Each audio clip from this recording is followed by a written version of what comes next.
Welcome to the Brain Worm Podcast, the podcast where we discuss the web serial Worm by Wildbow, also known as J.C. McRae, or the other way around, actually. As you might have noticed, the channel has changed names. We are a collective now. There are going to be other shows. Watch out for it. If you're listening to these years and in the future, then there might be a lot of it out. This is Arc 4. It's actually funny talking about it because I haven't released the episode for Arc 3 yet, so it feels as if a part of the conversation might be missing, but that's just my brain being weird. My name is Amy Worrell. I'm also a writer. You can find my stuff at thedeathless.net, or if you go into Royal Road, look up for The Deathless. There will be links to all of these and everything else that all of us do on your screen right now if I feel like editing it, and in the description. Now, the usual suspect, Yakuman, who are you and what are you doing here? My name is Yakuman. I am being tortured until my trigger event happens and I can finally Spider-Man swing my way out of here. I also I'm one of the freaks. I do a podcast with another one of the freaks. It's called Monster Girl Mondays. It's already on the channel. It's already good. And another one's coming out soon. שלום. What about your rat? שלום, אני קרומה, ועכשיו זמן של תולעת. And I am yet another of the freaks. I exist. Nobody knows what I do. Even I don't know what I do. Can't believe you just It's a said real those mystery. words. Which words? When you started, can't believe you just said that. It It will go into the podcast. I'm not editing it out. will. I'm going to put like some nonsense lyrics. Like just come up with something that doesn't fit what you said at all. And people are going to be Yeah, very I mean- confused. Yes. I spoke the spooky Jew language. Nobody knows what it means. Only I know. Well, I definitely didn't just say hi, I'm Chroma, and now it's worm time. no, I wouldn't know because I don't speak those languages, so I totally didn't say that. I believe you. Though that is going to be weirdly fitting for what we are going to discuss in Arc 4. Yeah, it is going to be mildly fitting. It's also going to be mildly fitting that it's Tisha B'Av, the Jewish day of mourning, and so I'm fasting.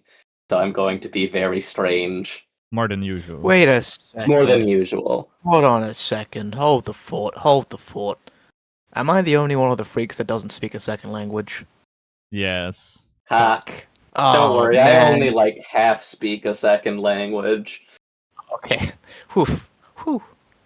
I only half speak Japanese.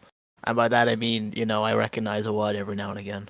So you like 0.01% speak Japanese. Naruhodo. No, that's the wrong one. Shit. You see? Don't worry about it, Yakuban. We have another freak who half speaks 2 different languages. Oh, your English is pretty good, Amy. Well, I was talking about me. God. We do this way too often. I think we should stop. We should start with the wormage. Speaking about Worm, since you were not here for Oh, Arc 3, yes. uh, we will allow you to have some opinions on this. So, okay. The beginning of the arc is Taylor doing her morning run, and she mentions that the reason she started is because back in February, so 2 months before the start of the story, one of her bullies had got some of the football team, I think, to run after her, and seemingly they were trying to duct tape her to a telephone pole, which I don't know. I feel like that would have ended very poorly. Yeah, I think at that point, I think you can call the police on people. This is fucking that's fucked. Yeah, That's like harassment. Which also, considering this happened after the locker incident, which we'll be getting into. Oh yeah. Yeah. Yikes. Also, she meets Brian on the boardwalk for coffee, right? And talking about villain shit. And okay, she she sees the logo on the coffee, like on the bag of pastries, and is like, wait, don't coffees there cost $15 a cup? So $15 is not the average price of a coffee in Brockton Bay. It's still, this is an expensive place. But adjusted for inflation, $15 in 2011 is $32 in 2025, which is still fucking absurd. So I stand by this. So I stand by coffee being way more expensive in this world. Well, what happened here, and I know this because I have invaded Wildbow's mind, is that a few years prior to this, the president of the United States issued 50% tariffs on Brazil, which are their number one coffee seller. And that's why coffee is more expensive in 2011 of this year. Yes, exactly. Perfect. Which is Damn, I not can't- something that is happening right now. Can't believe Definitely Obama- not. Definitely not. Can't believe Obama would do this to us. Damn. Yeah, and I trusted him. I did not. Yeah, and then of course Taylor can control crustaceans, which makes sense because of course she Yeah. Anything if with a she tiny can mind. control bugs, why not? Simple brains. Which apparently doesn't extend to Nazis. Well, we Yeah. don't know. She hasn't tried that yet. She hasn't tried it yet, but yeah. So yes, she makes a worm wriggle. She makes a crab dance. Taylor Hebert, the seafood avenger. Taylor Worm. Taylor the worm. And, she's definitely not enjoying being around teenagers her age she likes. She's just she's pumping them for information. They're villains. It's just information. Yeah, she's doing it because they're bad guys. She doesn't enjoy it in any sense. She's not And then having a she- good time. And then she runs into some of her bullies and decides that fuck this, I'm going to hang out with the supervillains. Yeah. There's some hand-to-hand training. We're gonna rob the fuck out of that bank. Apparently Vista can do gravity stuff as well as the space stuff, which I'm not sure is ever mentioned again. I honestly don't remember. I don't think it is. It might come up like once. There is something to say about like trying to keep powers somewhat simple in order so like you never forget. For example, like, well, it's not like that complicated power, but I know like in My Hero Academia, there's like the girl that can create anything out of her body, and then like the entire story, she just makes like sticks. And, Yeah. basic weapons, and she never And does it's, like- anything interesting with it. And she's like the smartest kid in the class as well. Oh, and okay, you know what? Slight rant about that. Oh, her costume has to be skimpy because she needs skin free to drag the stuff out. Why is her front open and not the back? The back would make way more sense. Well, you can't you can't get a stick out your back. That's difficult. That's impractical. You can get it out your tits though. That's easy. Yeah, I mean, from You your can just sides, you spool rope could. out of your tits. Yeah, mean, even like just, back like, and sides open would make sense. It'd be a lot easier to get big shit out. Yeah, Yeah. she could just wear like a very very tiny like top and have like her like belly and sides like her midriff.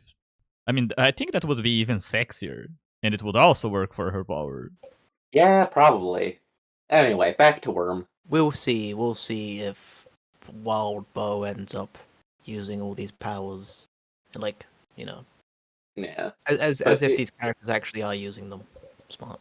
Yeah, I mean, I can see why Wildbow seemingly dropped the whole gravity thing from Vista. Her space warping is already bullshit enough. Oh, I am fully on Earth the bad. side of yes, Wildebow does use the powers pretty well as the story progresses. He does. He usually does. Yeah, But we will get there. we will get there. Yeah. This is where we find out that we're on Earth Bet. We're on Earth Aleph Earth Bet. Well, you see, Chroma, I don't think Earth Bet is mentioned in this chapter, or am I wrong? It's mentioned that I think I think it's mentioned that this is Earth Bet. It's definitely mentioned that the other one is Earth Aleph. Yeah, it says Earth Aleph. In the recording that I'm still editing, I asked Yakuman and Komogi if they noticed something about that paragraph, and it was the fact that it is introduced saying Earth Aleph. So it's very easy for you to not realize that that means Earth A. So therefore, this Yeah. story is not set in Earth A, the main quote-unquote correct timeline. Yeah, this is Earth B. And I find that very interesting. Yes. Yeah, it's very easy to miss because most people are not familiar with the Hebrew alphabet. They're familiar with the which is another thing that I like, right? This set of Earths uses Hebrew letters where we would use Greek letters, right? Yeah. Earth Aleph is not just our world. It is still different, right? It is still different in several ways. And I like that a lot, right? Taylor bullshits about the Undersiders to make them sound normal. And then the whole fairy thing, right? Danny's big crusade is getting the ferry up and running again. See, I was thinking like And- fairies spelled like FAIRY, but like Yeah, I was no, like, I don't remember what the fuck that was be. No, too early Yeah. for the fairy talk. Yeah. oh god, we'll get there. We'll get there. Don't say anything. Boy, I hope Can I there's say fairies. things now? You can talk about go the Danny fairy, not the Yeah. the fairies that you see after you drink absinthe. So the whole thing about the ferry as in a boat is it makes the geography of the bay even more confusing because it's like, okay, it's pretty easy to get from Taylor's neighborhood up north to downtown by bus, but also it's an extra half hour to drive from downtown to the docks, right? Like half hour to an hour, Taylor says. So like, is the bay curved a bit? I would have to assume so. Probably, yeah. Well, the closest thing we have to an official map, it looks a pretty shallow curve. So I'm just going to assume it's a lot more of a half moon, a lot more of a crescent around the bay, right, with the docks up in the north and downtown down south, and just leave it there. Yeah, that's how I always imagined it. Yeah. And the boardwalk some length down from the north neighborhoods to the south. And Armsmaster, more like Assmaster, Arsemaster. Nah, Armsmaster Gee. did nothing wrong. Armsmaster did nothing wrong, but he's also being a major asshole about it. She has good reasons too, I would say. Yeah, but like, you're just a stupid girl. And it's like, She fuck is. off. Yeah, but like, She is. you could just say, hey, look, Bug, look, I get what you're doing, but this is stupid. This is a bad idea. I cannot condone this. Yeah. Instead of threatening her, basically. Yeah, like Come on, Armsmaster. It's not like I'm gonna rob a bank or anything. I mean, I am gonna rob a bank, but like, come on. Yeah, but at the same time, he doesn't actually like put the foot down when Yeah. he tells it to stop. So yeah. Also, he thinks she's a middle schooler, or at least calls her a middle schooler as an insult, which is really funny because he's supposed to be in charge of the wards. Well, as we see later, the wards do have issues with each other and with They their have many authorities already. issues. Yes. I do not like the way they talk about people. But yeah, no, he is right that what she's doing is really fucking stupid, but he's also being a major dick about it. Yeah. Like, he's being the most asshole he possibly could be about it. Yeah, fuck it. I was gonna rob the hell out of that bank, and then I was gonna hand over all the info to Miss Militia, not Armsmaster, Yeah. which Miss Militia is like the queen of bootlickers, so good luck with that. Yeah, it's such like a petty teenager thing. Like, no, I will do it, but not for you, because you didn't compromise when I wanted you to, even though I'm being very unreasonable with my request. Yeah. Also, the fact that that she thinks Miss Patriotic Soldier is gonna be more lenient about this. Miss United States. Yeah. Miss United States, I love America. Captain America. I love America, No. like that one girl Yeah. from Chainsaw Man. No, yeah. No, she's Miss Militia, like the Minutemen. She's going to kill all the British. I'm sorry, Yakuman. She hates you. That's fine. Ever since Joan of Arc, hot women have always hated British people. That's fine. So fucking true. And okay, here we go. Now we're at the fucking cops and robbers conversation. So this is, I think, the first time the Endbringers come up. It is. Yeah, and also some other scary motherfuckers like the Slaughterhouse Nine and Nilbog. But this conversation does a lot to set up the Endbringers as a concept. Like Taylor brings them up a couple times, and Lisa's like, "Why the fuck are you bringing up the Endbringers so much? Please stop. Why are you being so morbid?" And it's like, "Oh, these are a big deal. This is something bad." And also, it seems like water wars have already started on Earthbet, so that's fun, right? Little earlier than in our world. Is Waterworld a good movie? I'd like mixed things. Doesn't matter. Could you continue? Sorry, I just thought about Water wars, water shortages, because everything's fucked. Because that's just how Earthbet is. Okay, the city. So she claims that having supervillains and superheroes fighting is good for the city because they get money from merchandising and tourism, which is true, but also from rising property values. Which, okay, I'm pretty sure the fact that there are heroes and villains fighting constantly and thus lowering property values has already been cited as a reason for the city's decline. So that's fun. Lisa can be wrong too.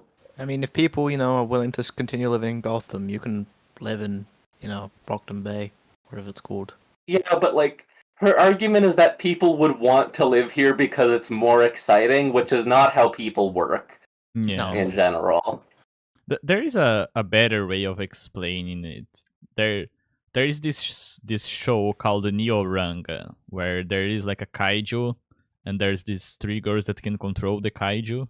And something that happens in that show is that... Oh, yeah! Like, Neo-Ranga. Yeah, that's good. Yeah, like, Cool show. the kaiju isn't going around destroying the city. It's kind of just there, and sometimes they use it, but it's not like actively in putting you in danger, like how the superheroes and supervillains here are.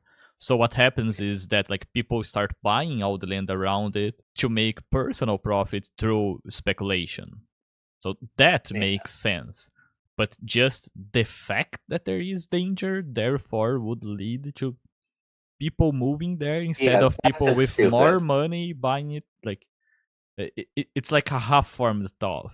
Yeah, Lisa. Right, Lisa's power gives her a lot of information, but it also makes her very overconfident in her information. It makes her far too willing. It makes her far too arrogant, I guess. She doesn't question her conclusions, which is something that comes up in both arcs 3 and 4. This is like a part of what's going on with her. Yeah, like this character flaw is immediately taken advantage of. Yeah. But yeah, there's the whole thing about like, the less harmful villains get treated easier, right? They get more leniency because, right? And she's like, it's because they need somebody to fight rather than, them having committed less heinous crimes and having done less damage, which is how justice systems are supposed to work, not always how they do work. Yeah, which is why this makes sense. Yeah, but she's, the train of logic she's following here is that, well, normally they would treat all villains the same, no matter what they did.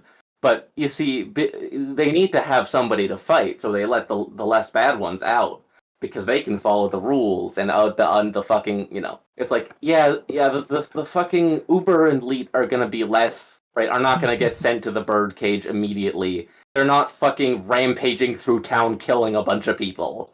But on the other hand, there are a couple comic stories that are where the premise is this stupid dumb joke villain. What if they actually did become a threat, a genuine? Yeah.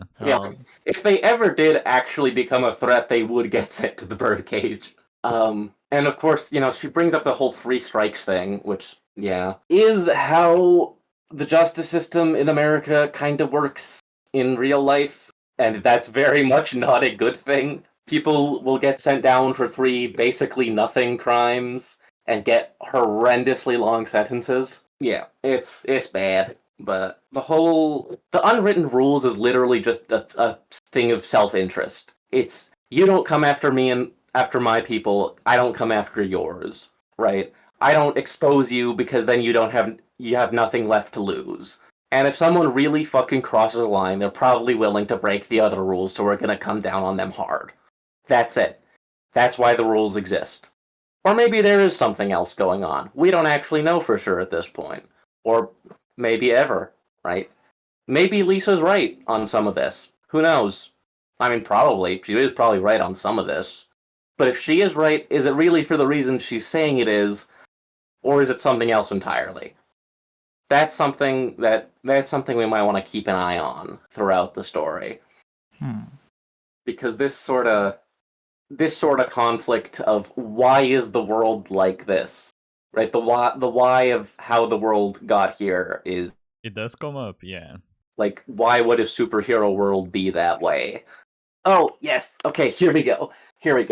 I finally got to the architecture part of my notes. Okay, yeah, let's hear it. So the bank architecture. So What did you the talk bank. about? As I realized what I was looking at through the rain and past the traffic, I swallowed hard. It was a stone fixture, 6 stories tall, with crenellations on the roof and balconies, stone gargoyles at the corners, and iron grills on the windows. The entryway had wide stone stairs like a courthouse, with statues of rearing horses with wild manes on either side.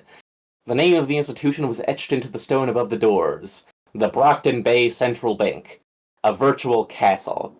And this architecture makes me think of Frank Furness, right? This is a late 1800s American architect, very active in the Northeast, especially Pennsylvania, right? Especially like around Philadelphia, and his style was very muscular, very fortress castle architecture, right? Gargoyles Big and shit, iron yeah. bars, like exposed iron bars.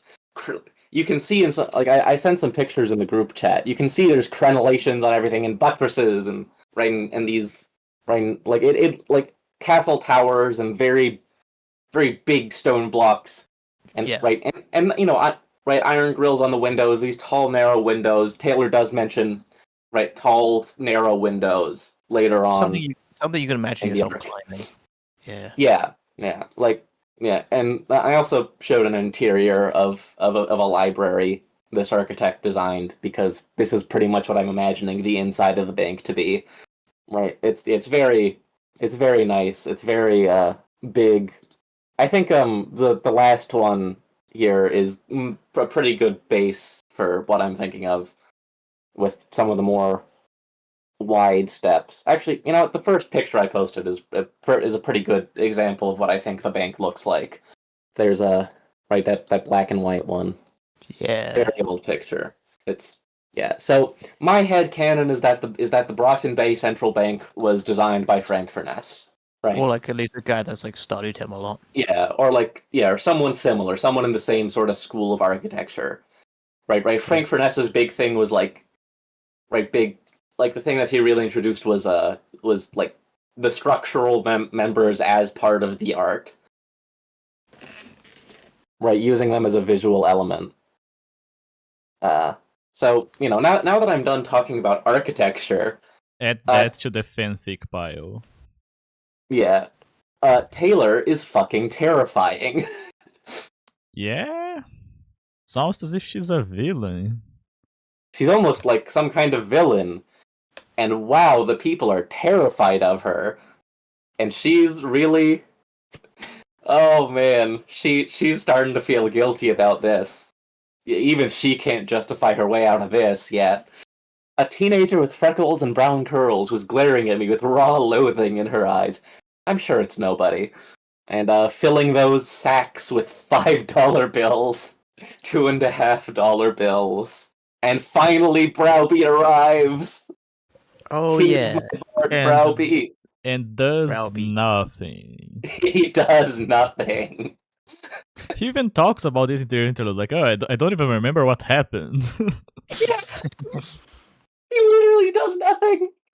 Which is so odd because it's like, oh, I don't know who that guy is. He's like this massive jacket guy that no one recognizes, and he just kind of I mean, there. they do. I mean, the Undersiders do recognize him. Tattletale's like, yeah, we fought him once before. I guess he joined the wards. Yeah, I think it's Taylor who doesn't know who he is. Yeah, Gru is very pissed about Tattletale miscalculating so badly. This is probably Taylor's. This might be Taylor's fault for telling Armsmaster. That is the insinuation, yes. Although also, we do know from comments on the wards interlude, right? Stuff Wildbow said that the wards Arcadia does like half days for a lot of students. They'll have like half a day in class and half a day as like as like an internship kinda with some company or government branch. So like the wards are ostensibly doing some kind of internship, but they're actually doing ward stuff. And this was after this is during the second half of the day, which is why they're all out of school. Yeah, I never read those comments. Yeah. It's very silly, but that is canon. That is canon. And Guru is very mad about this, of course, and Taylor does the cape equivalent of a facepalm, right? Or just like resting her head in her hands on the desk.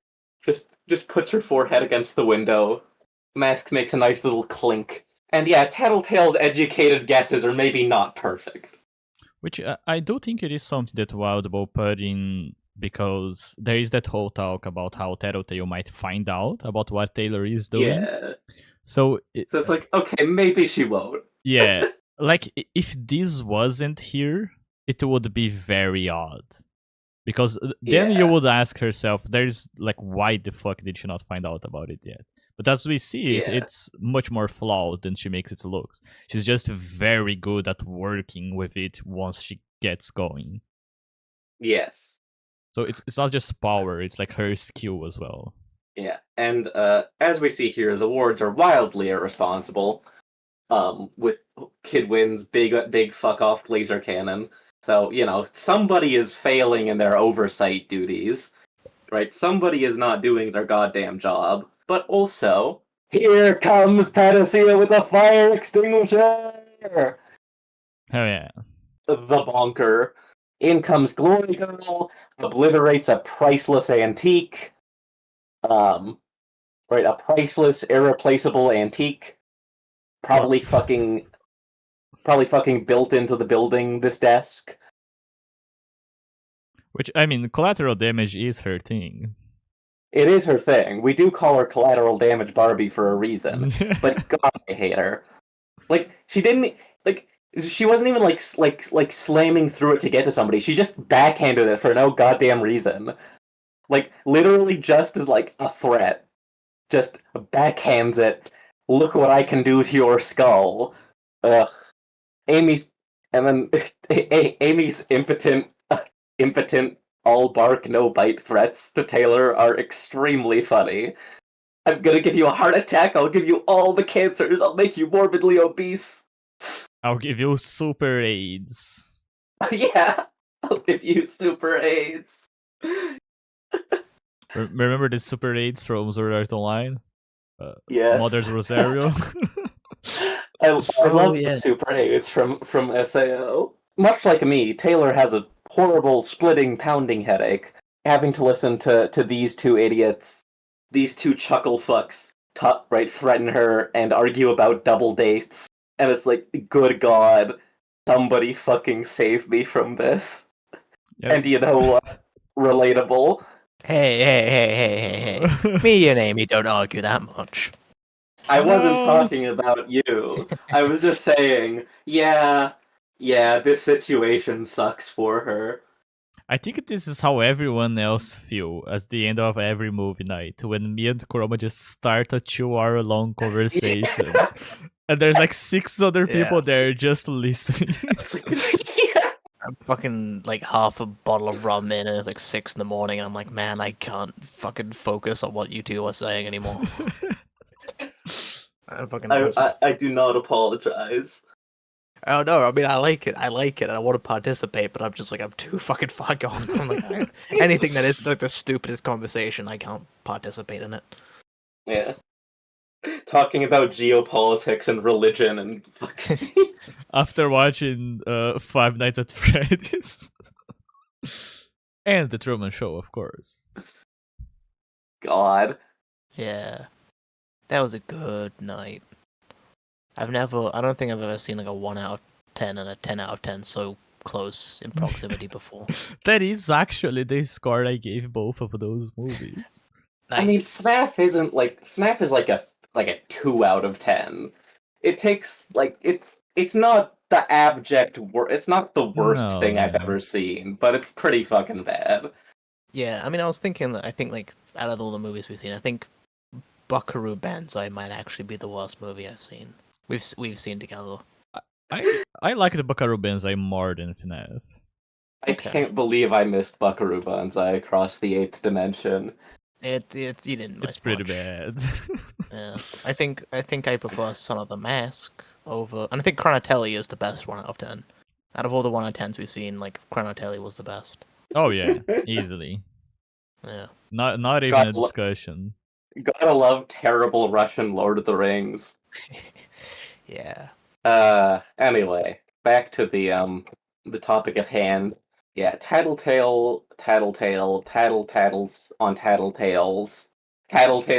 Yeah, right, Tattletale's like, I'm gonna tell all your secrets to everybody, and Glory Girl calls her a retard, because this is 2011. Sorry, do you mean Glory Hole? Glory Hole calls her a retard, yes. Okay, just making sure. Yeah, Glory Hole says, but you're a retard. We're part of New Wave. We have no secrets. That's the whole fucking point of our team. Heroes with no secret identities, no secrets, full disclosure, total accountability. Imagine that in the Senator Armstrong from Metal Gear Rising voice. I like that as she explains this, she's proving that it does not work, that it's not real. Yeah. Nano machines, retard. If I was to ever write a Justice League comic series at any point, I would have Superman call someone a retard once and only once, and it's just like out of nowhere.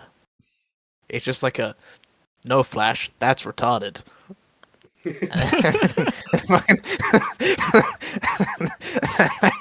Never gets used ever again. Boy Yeah. Scout. Boy Scout. Yeah. And yeah, Tattletale very quickly proves that is that and I mean total accountability. We already know this is complete bullshit from Interlude 2. Right, just like we saw what we saw what collateral damage Barbie does constantly in Interlude 2. So clearly she doesn't actually care about accountability that much. Yeah, then she tries to threaten them with the birdcage, and also explains what the birdcage is, which is very fucked up. It's like, yeah, you teenagers, I'm going to pull all the strings I can to send you to the worst place on Earth with the worst people on Earth. So that's fun. I mean, how like close is it to like Arkham Asylum and like Much worse. much worse? Yeah. That's gonna have to take some beating. Like Arkham Asylum is like kind of like, well, the way it's been like written in the past few years, it's like a horror movie setting. It's Like, that's how it's worse. kinda Yeah, okay. yeah. It will be Trust me explained on in a this, lot more it is detail. worse. It is much worse. It is possibly the worst prison imaginable. Okay, not the worst imaginable, but it's pretty fucking bad. Yeah, and I mean, I still just like in my head, it's still just the juvenile prison from Ashita no Joe that's stuck in my head. Yeah, oh god. which is pretty bad. Which is pretty bad, but you know. Yeah, you're on an island in solitary with shitty Yeah. maggot-eaten bread. Yeah. Like all the prisoners, like the second you get there, they just start like kicking the shit out of you. Oh yeah. Yeah. But then you become a legendary prison boxer. Yeah, of course. Fictional Yeah. prisons tier list when? Never. Is it worse than Impel Down? Hmm. I think Impel Down is worse. Yeah. Is Holes considered a prison? I don't remember. It's been like I'd say so. Yeah. It's juvenile detention. Oh, okay, yeah. Yeah, I couldn't. It's been like a while since I've. Yeah. Yeah. I was like, Holes is definitely worse than Ashino Joe prison island. Yeah, probably. Like Ishida Joe's one, like it lightens up a little bit towards the end. Yeah. Yeah. Yeah. And end of the arc we get our introduction to Director Pigot. She's fat. Haha. Yeah. So all the kids call her Miss Piggy. Which I do not appreciate. Yeah, that's rough. And she has no reaction to Aegis sticking his arm through his own chest. She's clearly used to this bullshit, to this gross cape bullshit, and I love that. I love her. Rightfully chews them out and punishes them. The whole docking their trust fund pay is is pretty fucking rough. Not gonna lie. But at the same time, like, this is ultimately all of them being incredibly irresponsible, including the costume change. That's just a horrible idea. Like, oh yes, I'm going to switch the squishy guy who needs to be at close range with the guy everybody's going to shoot at the second they see him. Yeah. Like, whoever came up with that. It's just a great way to get one of your number killed. Yeah. Just terrible idea. And all the fucking oh yes, Browbeat speaks in this chapter. He talks like he has like 3 lines, and he suggests calling Taylor Worm. She's Worm, except she's not, because that would imply that a worm beat the wards, and that would be bad PR. So Gallant suggests Skitter. Gallant, the most character. He sure is a character that exists. I'm sure we'll talk about him later. I think we'll talk about all of them later. Petrosita has a lot of fucking angst. Really just, like, she is mega burnt out. She is losing her shit. Her mother does not like her. Her father is too depressed to do anything. Right? Right, she knows she's adopted, and she has angst about being adopted from a villain. Right, and so the only one that's really there for her is Victoria, who, as we've seen, really doesn't treat her very well. Like, very protective of her, but very not in a good way. Very manipulative. Like, I don't think Victoria would protect her as much if she didn't have such a useful ability. Just Amy is a big ball of angst. I am. The other Amy is also a big ball of angst. Poor Panacea. I wonder how this plotline is going to develop. Tune in for next week. Tune in for next week. Or maybe I don't know. I don't even remember. I don't remember when the next time. I think they'll show up again eventually. And now we can move on to the actual subject of the episode. Yay! Yeah, Arc 4. It only took 48 minutes. Yay!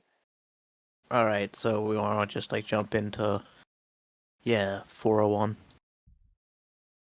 401k. Yeah.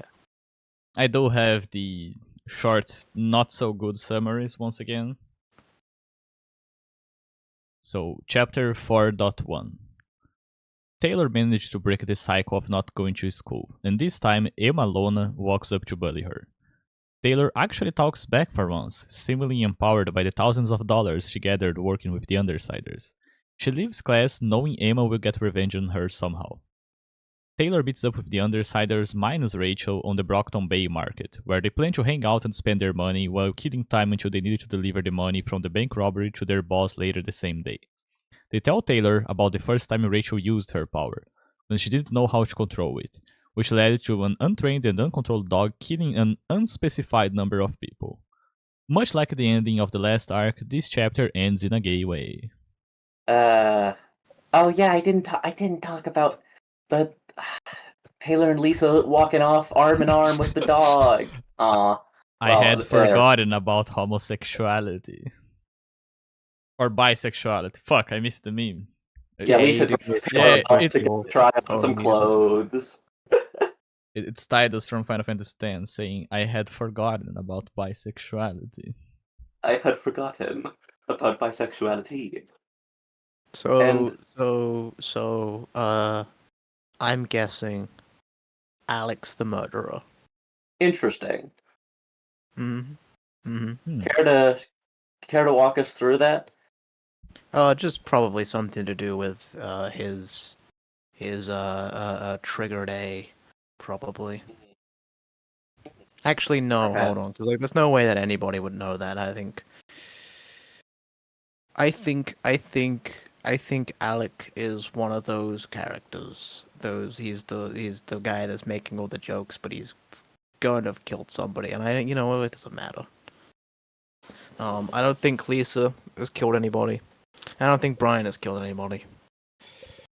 Makes sense. Yeah. They're just not the two. They're just sort of... Not even by accident? No. Lisa's stupid, but she's not that stupid. You don't think Brian's accident? You don't think Brian's punched somebody a little too hard before? No.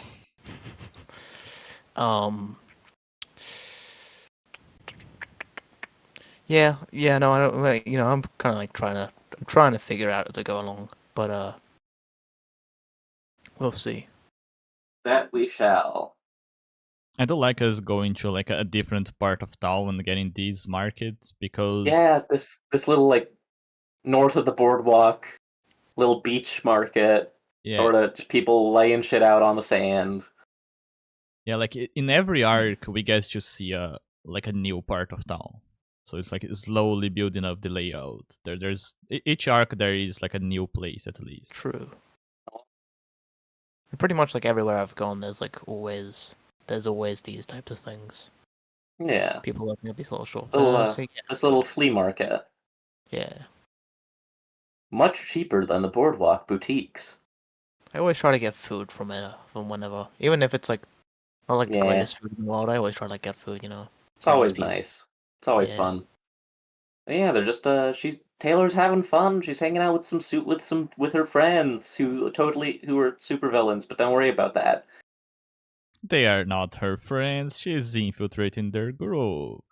She's spy. Infiltrating the ranks. It's all for the greater good, I swear. It's all for the greater good. The greater good. So what's your opinions on the Emma Taylor? Well, it's nice to see Taylor standing up to herself. She's getting more confident. She knows she's strong. Yeah.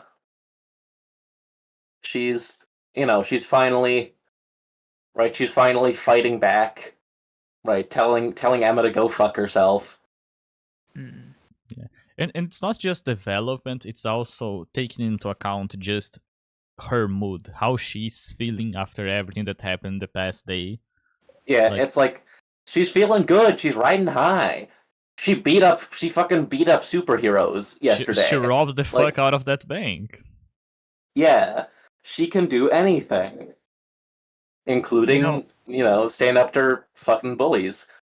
Yeah, and this the thing that Emma's doing, I've seen that before, back in when I was in high school and stuff. Where there was this one guy in my English class who talked to this other guy, he's kind of the nerdiest kid, and would just kind of be like, "What have you actually done with your in the past few years? What have you accomplished? What have you achieved?"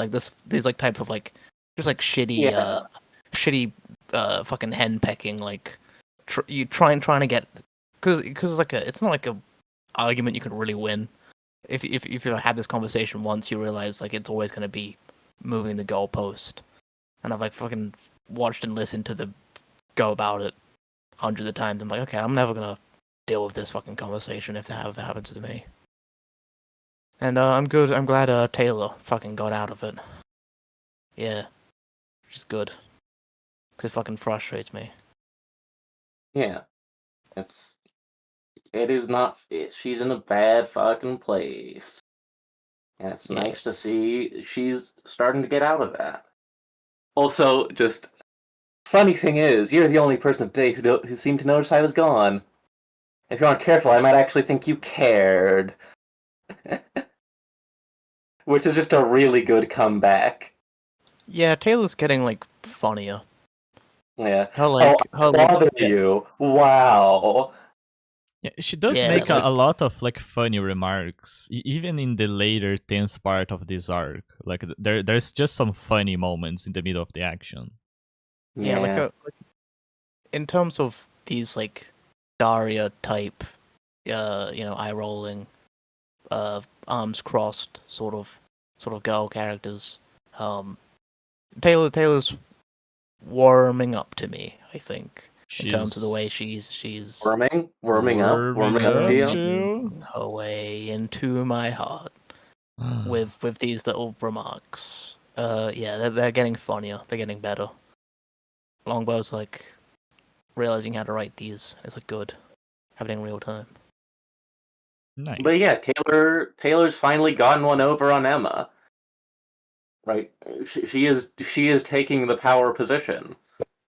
Yeah, almost as if when the bullies are alone by themselves, they can do much, which is the whole power dynamic going on. Yeah. Yeah, at the end of the day, they're pretty fucking pathetic. Yeah, this chapter is very brief. Yeah, it's very short, but it's nice, fun chapter. Yeah, I'm skimming through it, but I don't think I have anything else. Yeah, me neither. Well, moving on to chapter 4.2 then. Yep. And now that Lisa's dragged Taylor off to shop and told Brian to cope. Oh, I hope I remember that, because I have a joke to make later. Oh boy. Yeah. Anyway, chapter 4.2. Lisa takes Taylor shopping, buying her clothes that are bolder than she usually is, explaining that Taylor's personality comes off in the way she dresses, and pointing out that despite the thousands of dollars in cash they have, she's still not buying herself anything.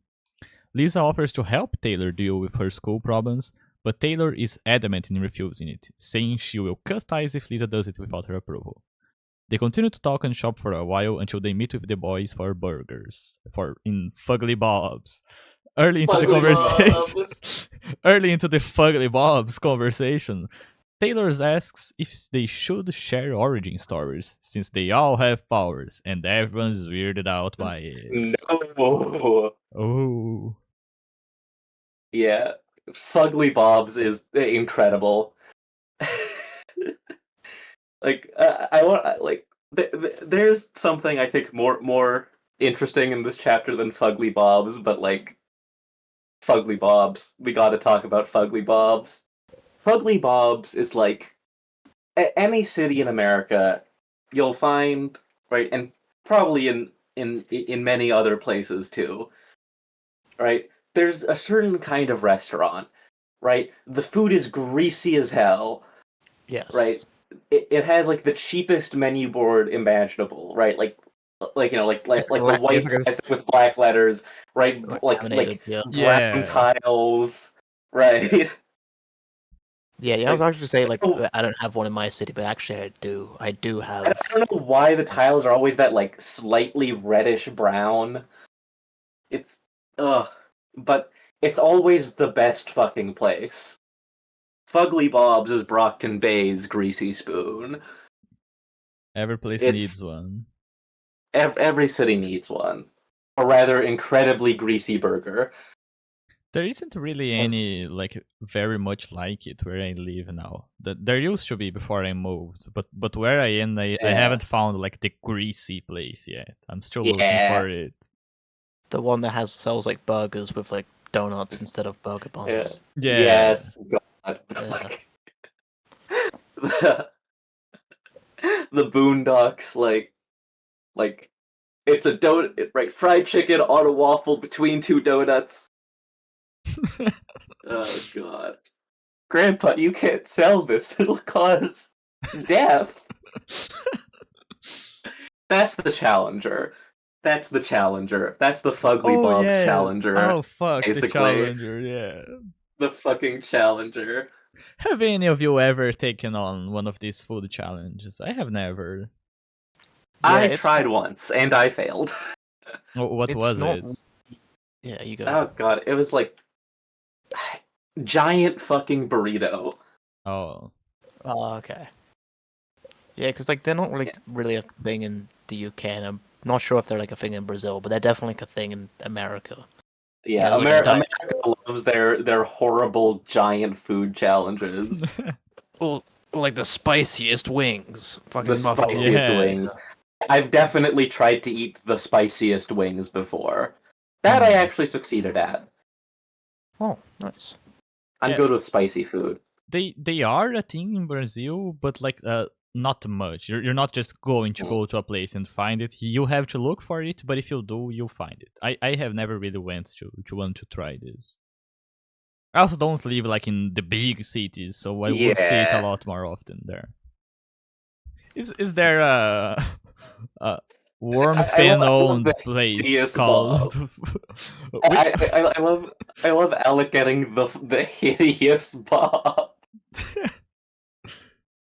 Fugly Bob's version of the Big Mac, the hideous Bob. You know when a story gets very popular and people start opening up places with names that are references to it? Someone has to make a Fugly Bob. We should make a Fugly somebody Bob. has to. Fugly Bobs, Fugly Bobs. Let me look. I'm going to look it up right now. Fugly Bobs. I mean, honestly, the place I'm imagining when I Only Worm shows up.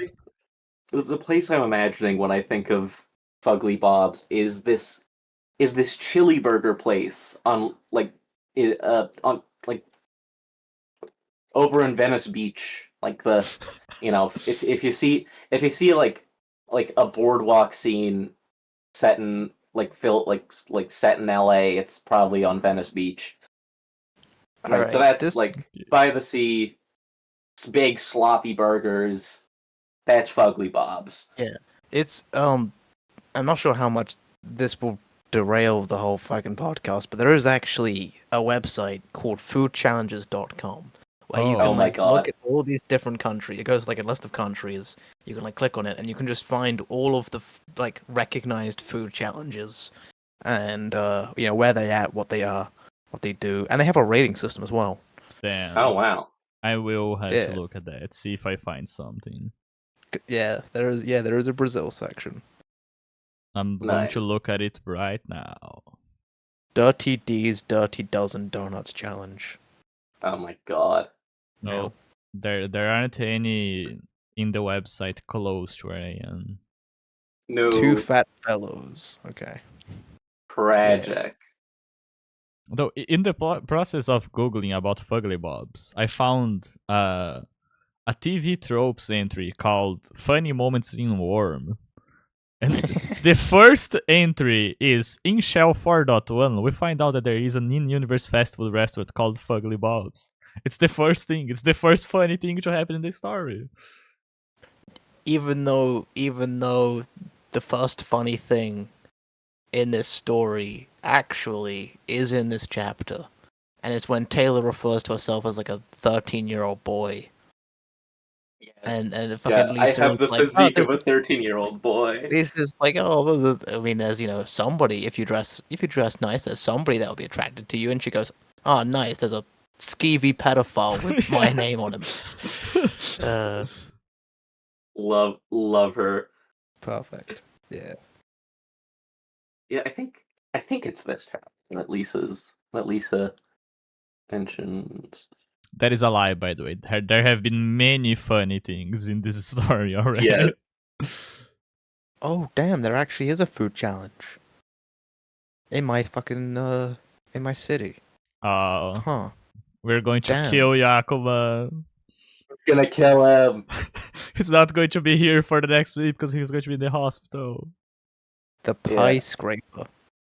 Huh. 3 big pies stacked on top of each other. Damn. With a filling of mashed potatoes, peas, cheese, shallots, and gravy. Keeping them together. And you get a free t-shirt.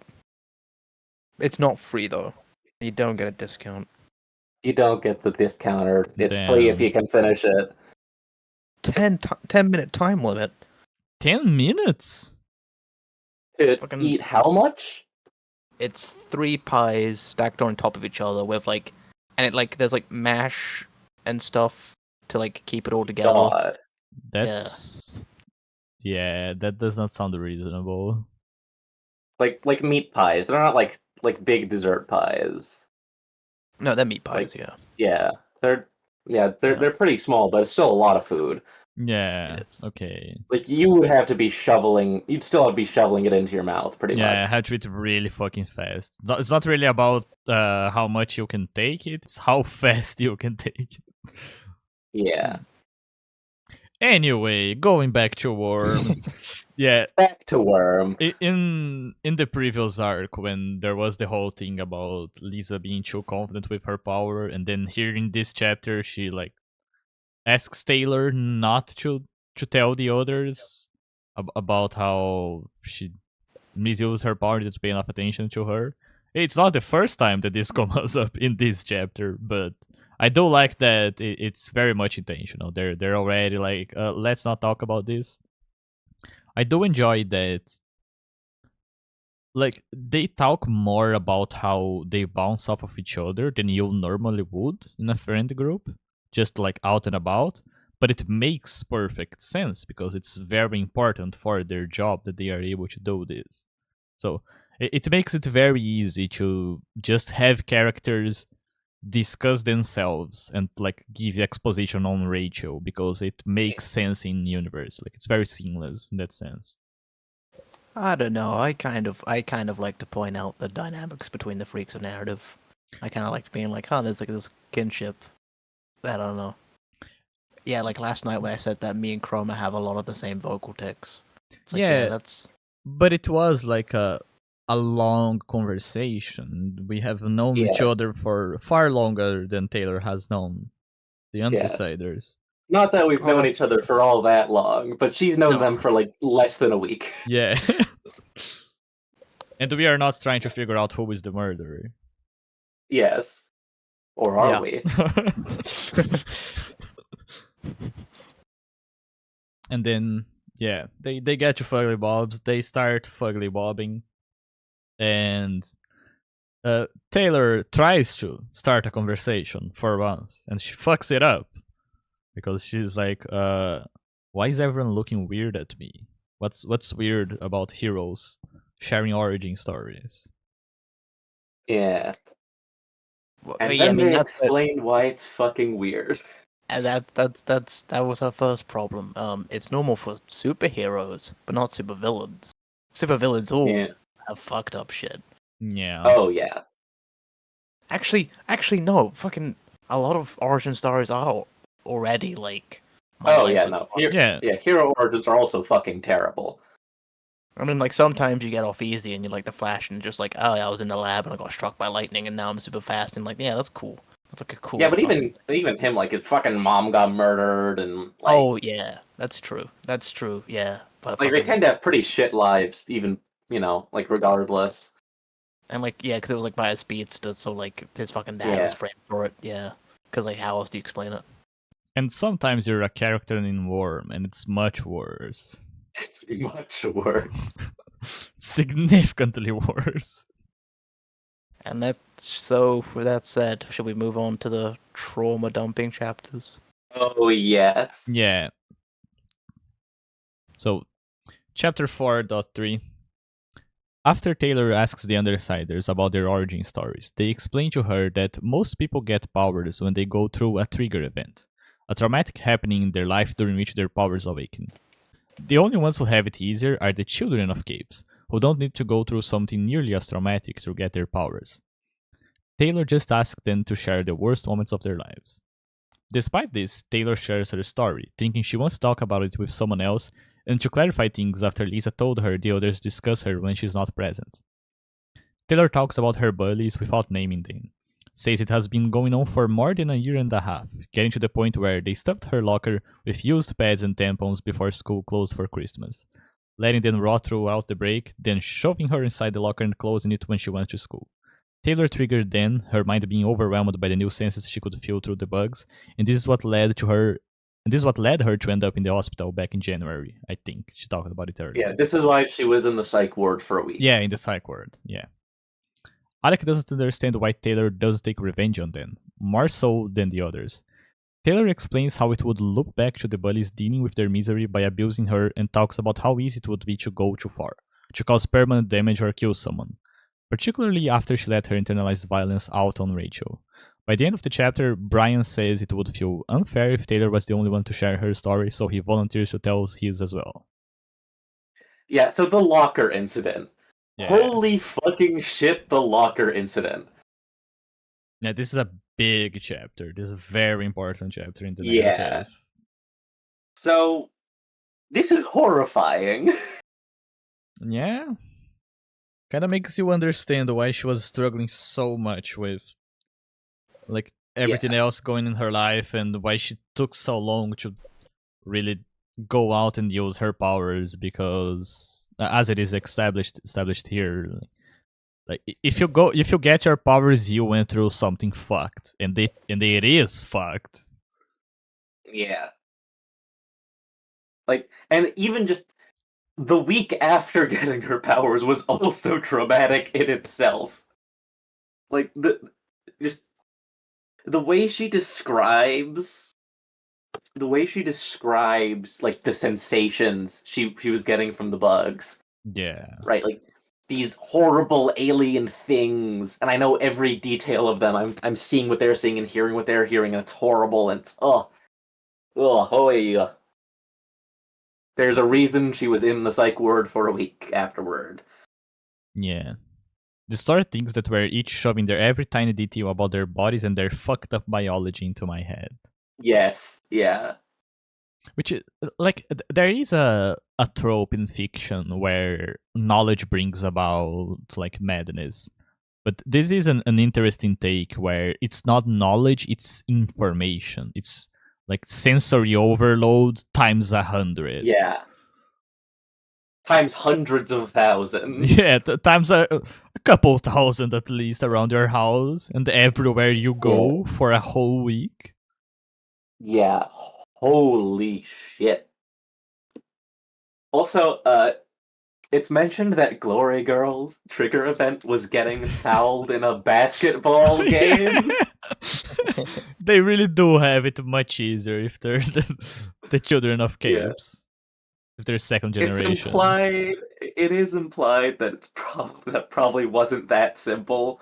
Yeah. But like that was the last, the thing that pulled the spark on the powder keg was getting fouled in a fucking basketball game. Truly incredible. Yeah, really just Glory Girl has it so hard, everyone. I will continue to shit on her for quite a while. You may. Yeah. I hate her. I hate her so much. No respect.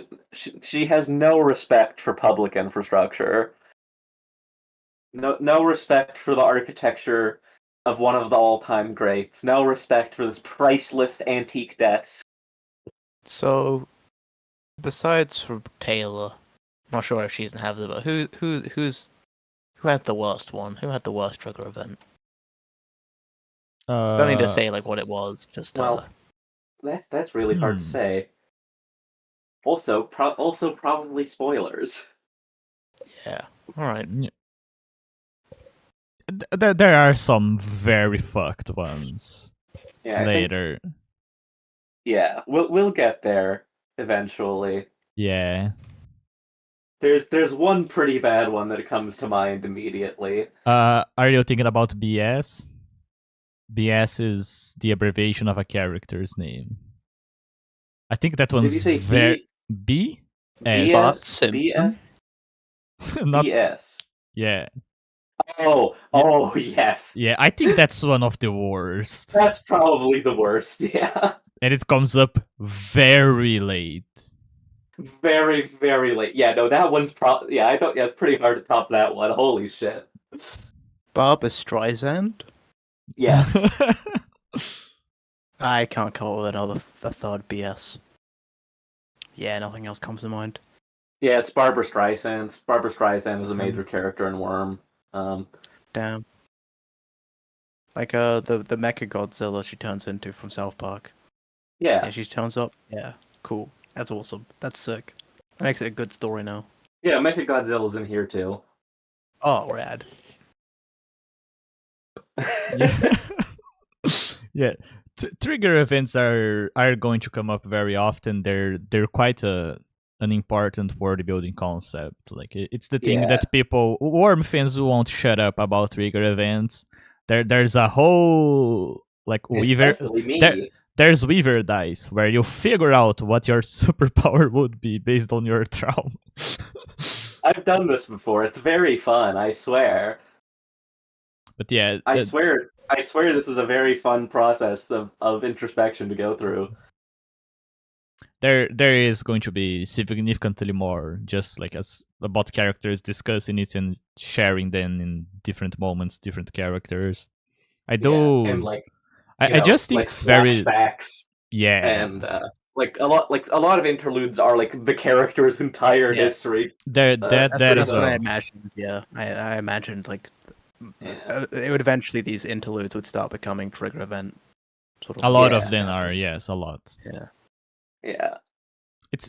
I just think it's a very smart idea. Like I don't really care about how original it is, but like it is a common thing when you want to have lots of characters with different powers to make the power have something to do with the person. And sometimes it's just like the power influences them, sometimes they create the power, sometimes it's both. I just think trigger events just ties it thematically in a very Yeah. obvious way. That is, oh yeah, this is about trauma. That's what they are doing when they put on the capes. They are dealing with their traumas or failing to do so. Yeah. They are externalizing all the Aggravating bad their things. trauma. Yeah, they are externalizing all the Like- bad emotions through their trauma by being someone else, where they can allow to just go in or whoever the fuck they can. Every use of their power is in some small way a reminder of their trauma. Yeah, it's always these like terrifying things. A lot of them are invasive. A lot of them are about body horror. Yeah. A lot of them are like, if you misuse this, and some of them, like we might not know what caused them to trigger, but the power is like a curse. If you look at Amy, her life is not any better for having yeah, this no. power. Like, it's much worse. Actually. Yeah, even though her power is like a very good positive thing, it's endless healing, but it's Yeah, fucked. it's not like it's not like it's healing. yeah, it's also like there's like the mentor effect or whatever it is. So it's not like she can do anything for herself. It's entirely like a power for others. She can't make her own life better. Yeah. And I don't think it's very important that it is laid out like this. Otherwise, it could run the risk of having a message that like traumas make you stronger. Like you get through it and you arrive at the other side more positive. No, it's like, oh yeah, it would be better if none of this had ever happened. That is the case for every single one of them. Because not only did it happen, now we have to deal with like the ABB and the Empire 88. Could Panacea make herself conjoined twins with Glory Girl? No, she can't use her power on herself. Oh, I mean, theoretically, she could use her power to make something that would join them together. Maybe Yeah, Mm. a little unclear. it's the exact extent of her power isn't made clear yet. Could she make Glory Girl huge and then Panacea go on top of her head like a ratatouille? She could. That she absolutely could. Yes, if Yeah. she had enough biomass. Yeah. Entirely within the realm of possibility. I actually like that idea. The idea of like one person becomes the mech and the other person like controls them. That Oh. might have been done before, actually. Like the guy from One Piece that turns into a jacket, then his brother wears him as a jacket, Oh shit. and then Arga? they punch stuff while wearing the jacket. Oh damn. Me am I not reading One Piece? The thing Panacea that's goes full. Panacea goes full Luna Varga with Glory Girl. She's just stuck in her forehead. That OVA sucks ass, but it's fun. Anyway, Yeah, I just looked at another quote that I liked. I panicked, I freaked out. My mind went someplace else and it found the bugs there. Just very good description. yeah, My mind went someplace else. Like she was trying to escape. yeah, And then of course there is the whole part where Alex like, oh fuck them up. Why would you not? And he does make like a good point where he's like, you were not stupid. I know you could find a way to use our power that would not be able to trace it back to you and that would create something bad you for them. could use it in a subtle way. But even then she's like, she's unsure about it. And she's unsure about it, but she immediately speaks against it. I think she even recognizes this, that it's like, it's best if I make would it still sound more wrong. adamant than I actually am. Yeah, like no. See, that would still be wrong because then I'm still using my power on them. I'm still abusing my abilities. Yeah. And Alex like, then why the fuck are you a supervillain?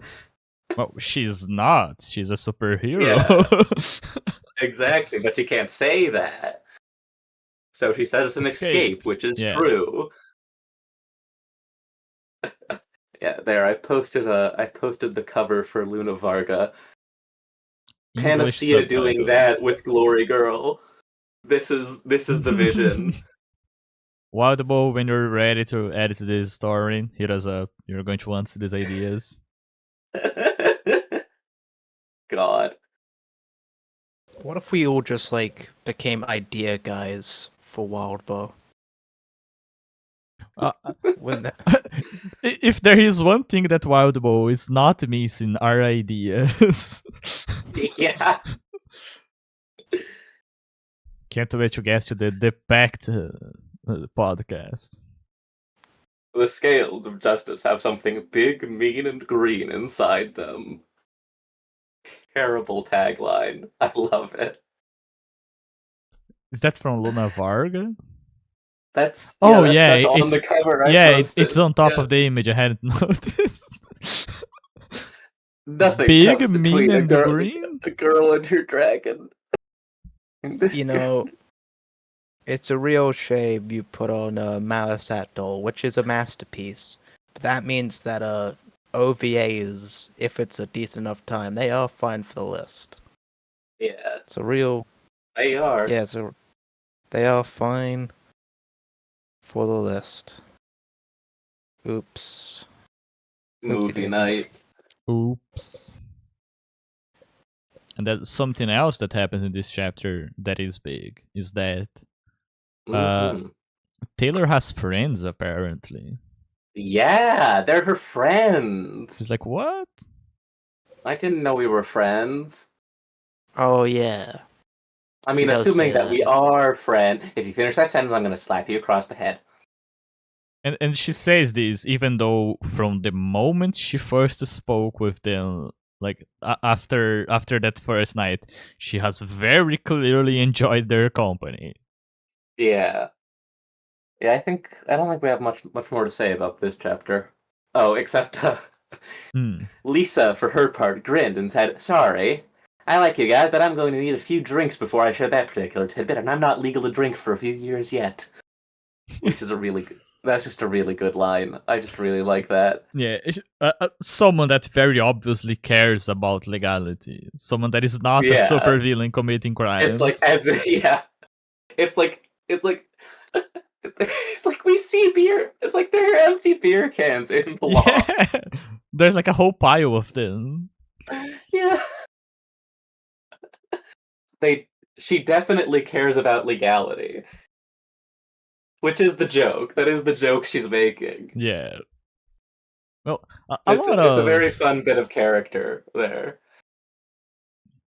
A lot of what we talked about, I guess I should have read 4.4 as well, because like they're kind of about the same subject. Yeah. But yeah, chapter 4.4. Brian tells the Undersiders his story. His parents divorced when he was 13, leaving him with his father and his sister Aisha with their mother.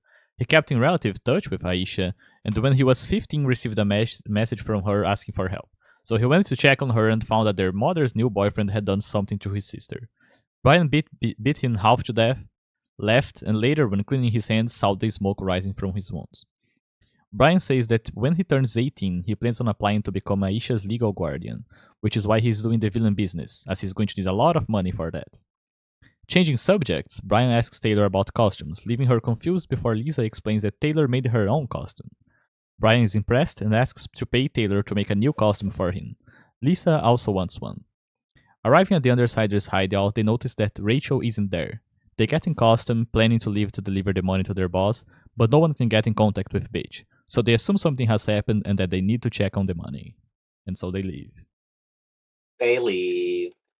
You know, there's like a thing with like teenagers, where they have like when they're like around older company, I've noticed, tend to like sort of try to trauma dump a little bit too quickly. Oh yeah. And, It's like, and see, I've been think through shit too. I'm an adult. and Brian stepping up and giving his own origin story, that was pretty mature and pretty cool of him. You know, yeah. Yeah. It's Yeah, I like, like yeah, that. you don't have to be alone here. Yeah, because like you could just leave Taylor like on her own stuff after she fucking said all that, but he decided to step up and fucking say it, and it's good. Yeah, I've been in this situation before, and I've been in Taylor's spot and in Brian's spot. Yeah. So Yeah. Well, earlier today, I wrote a scene that was very similar to this. Just a bunch of characters gathered, and one of them being like, well, here's why I'm fucked up.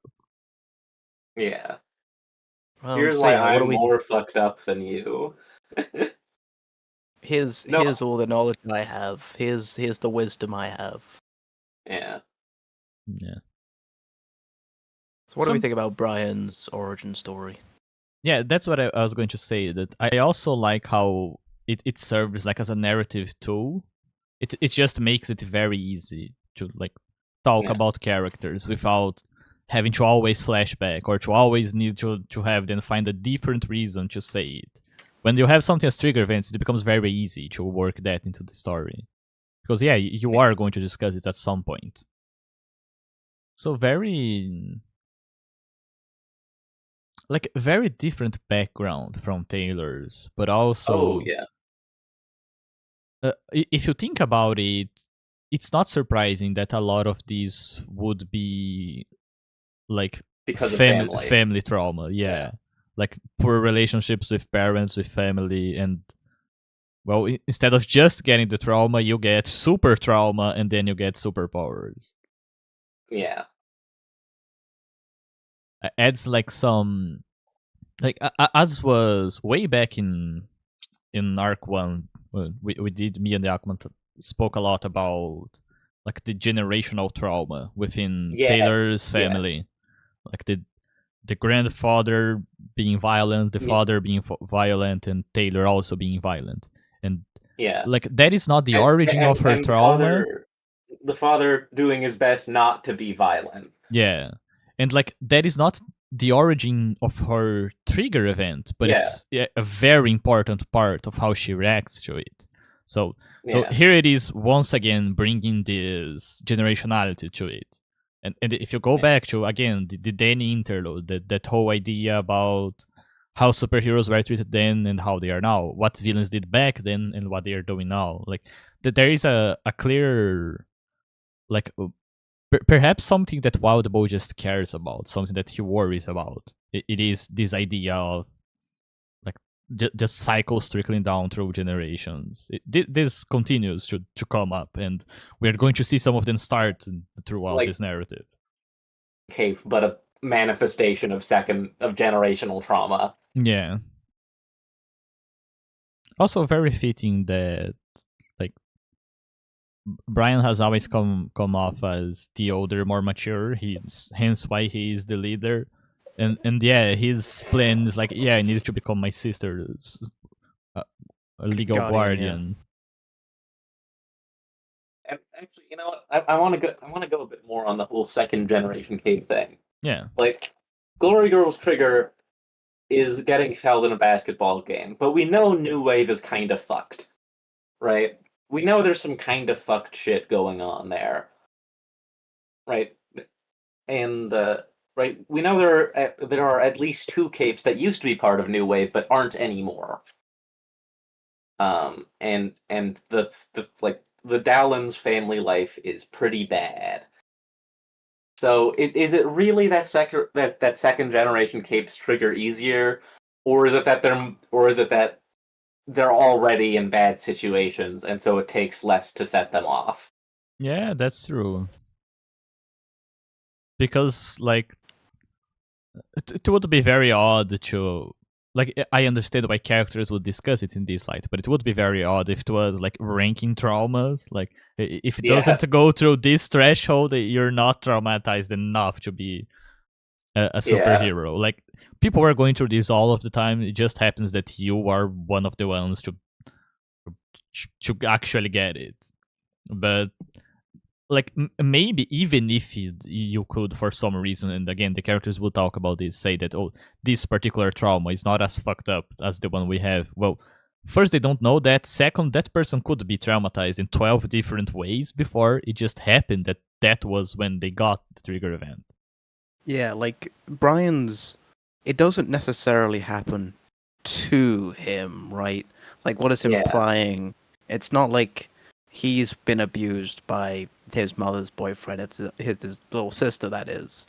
But like we also hear about what his parents are like, and just sort of how that's all sort of built and like the relationships and stuff. And like your relationship with your parents is kind of like one of the main pillars of everybody's trauma, I think. Oh yeah. Yeah. It defines your relationship with the world. So. Oh yeah.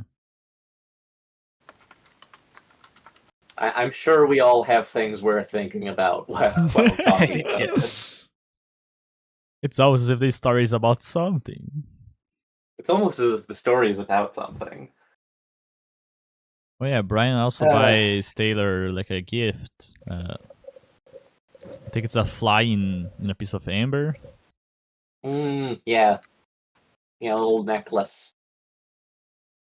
For those not so familiar with divorce, it might seem a bit weird that one kid went with the father and one with the mother instead of both going with one or both having split custody. No, yeah, most of the time it's normally like the mother takes both mainly. Yeah, but this does happen. This actually happened with my father's family. Right, he went with his father and his sister went with his mother. Somewhat less traumatic than Brian's situation, but there were issues. So that's fun. But yeah, this does happen. This does happen in real life. Right, this situation of this kind of split. Yeah, once again, skimming through it to see if anything comes up. Yeah. Oh yeah, one night I got a text from her, 2 words, "help me." Yeah, because they're right, because their communication is texting and emails, right? They don't talk to each other much. But yeah, she's in trouble. Bad trouble. I do like the juxtaposition of them having just shared their traumas and Taylor Yeah. being like, do I want to give these people costumes? Maybe that would lead to bad things because I'm making the villains more powerful. Like, should I do that? Yeah, After you have just shared with them something you can't even talk about with your father. Yeah, I somehow I don't think this is really much of a decision for you. Taylor's such a tsundere for her She's friends. such a She tsundere. is. She's very tsundere. And the dere is built right into her tsun. And then Alex like, hey, no romance in the workplace. Buying gifts to one another? Hugging. Outrageous. Hugging. Ah, I hate emotions. Get a room, you two. Ew. Icky, ew. Oh yeah, also just Brian describing his father, Treating him very well. treating him very well. You know, my father is a hard man. Used to be a boxer while he was in the army. Not the kind of man that's meant to raise a son alone. I wouldn't say he was abusive, but there's never been any warmth to him. No charming anecdotes, no fatherly wisdom, no throwing baseballs in the backyard. The extent of our bonding was in the gym, him holding the punching bag in position while shouting at me that I was doing something wrong, staying grimly quiet if my form, my timing, the raw power of my hits were all flawless. Or we'd be in the ring with boxing helmets and gloves on, a 35-year-old man in peak physical condition, barely holding back against his 15-year-old son. I just had to take the hits. No choice in the matter. So yeah, Brian knows how to throw a punch, and he beat the shit out of this son of a bitch. Yeah, I wonder why he turned out this way. Sister. I wonder why he turned out this way. There might be reasons. There might be something there. I wonder why he turned to a life of violence. A life of violence away from an authority where he can use his powers for his own. Yeah, nah. Why would he do that?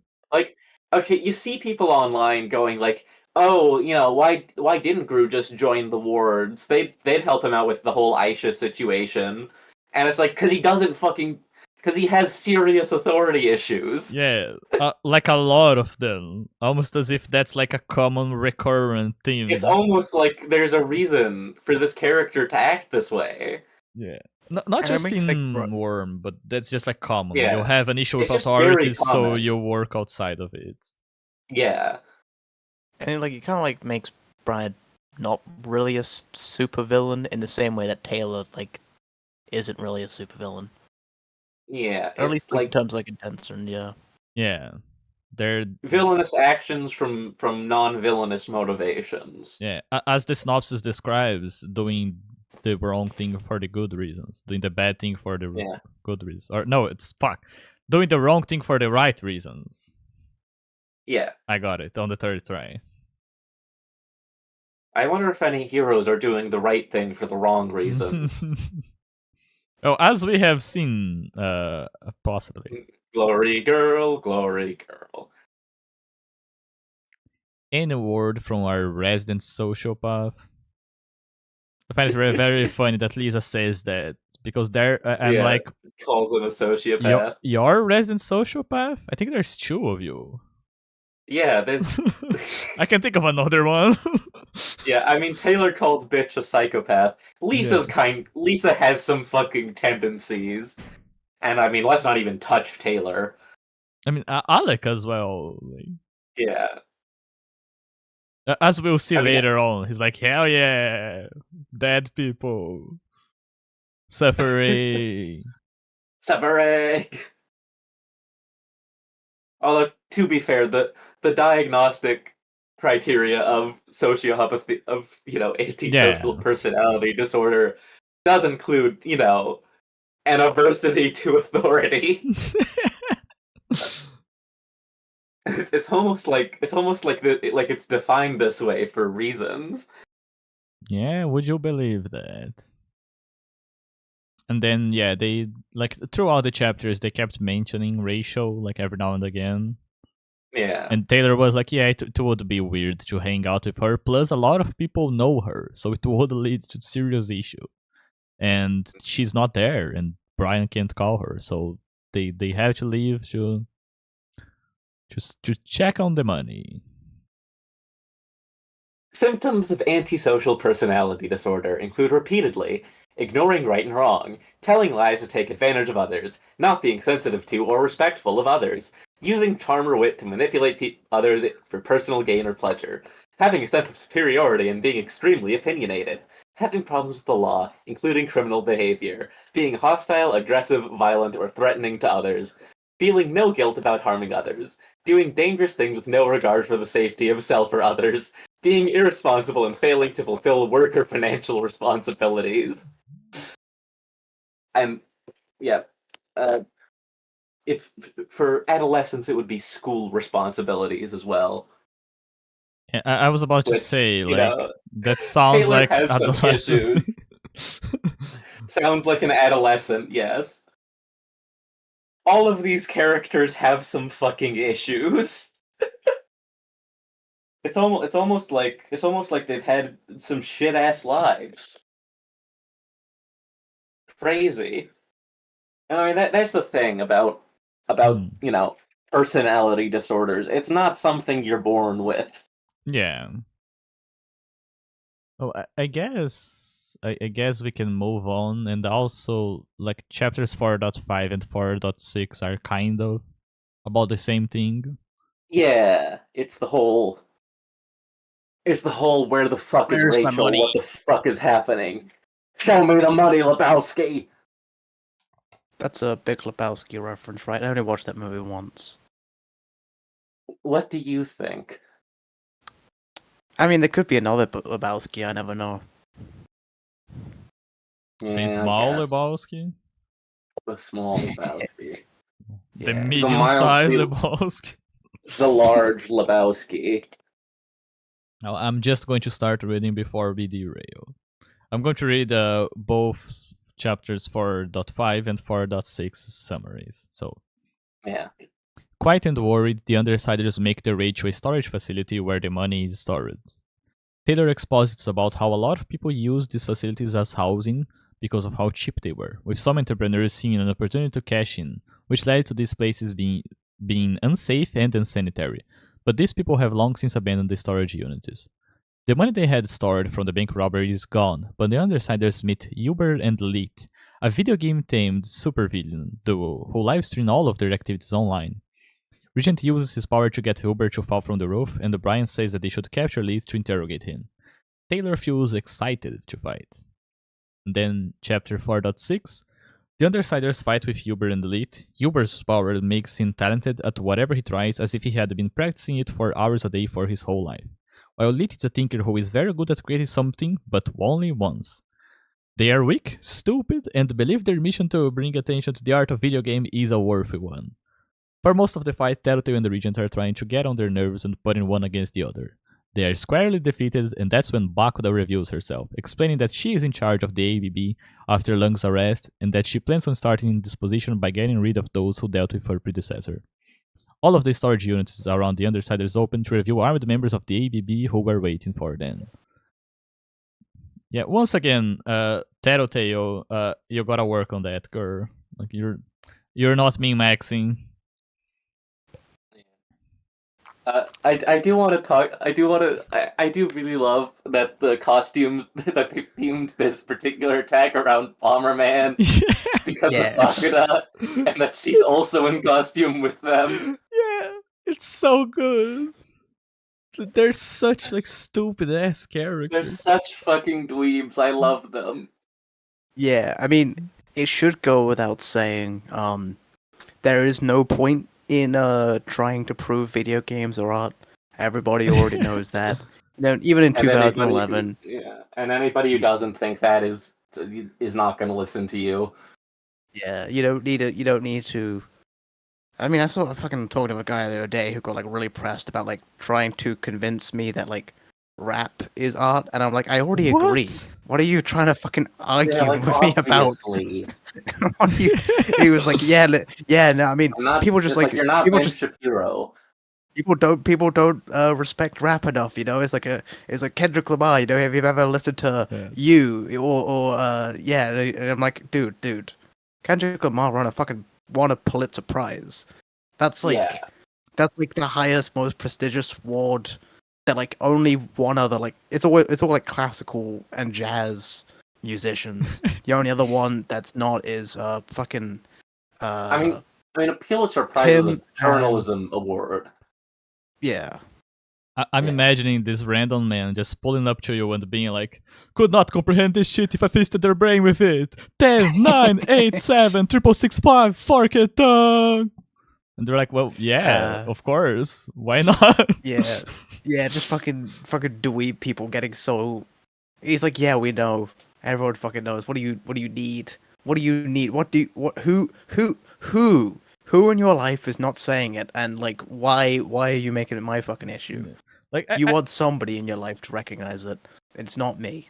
yeah, I can imagine like bigoted parents in the 2000s saying that, but we're not Yeah. in the year 2000. Back when like all the rap on the radio was just so solely focused on like partying and shit. Yeah, But like there was already like high, really well, rap as like art. I mean, you don't really need a fucking like I mean, it's art anyway. Even if it was all stupid, it's still art. But yeah, no, that was already. It's like if That you're actually sucks is into still art. yeah. Yeah, like yeah, it was already been art for decades at that point. Yeah.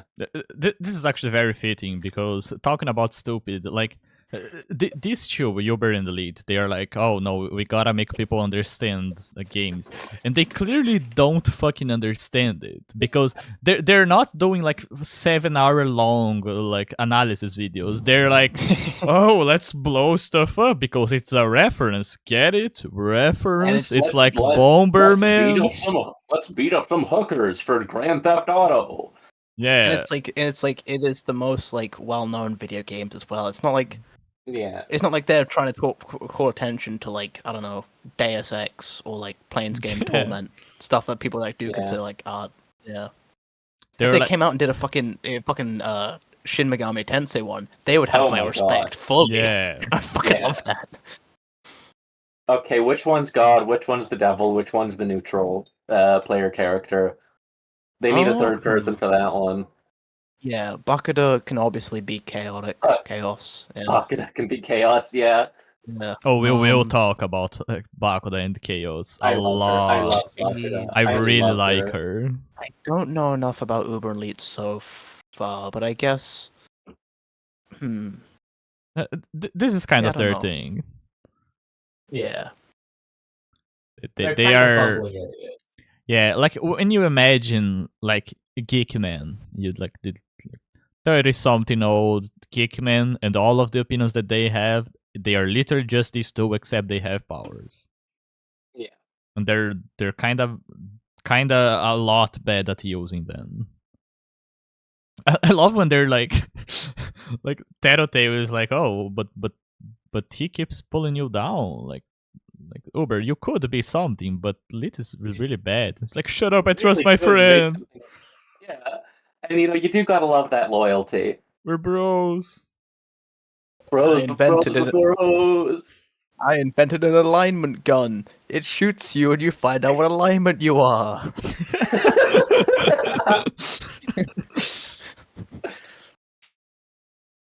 Need that.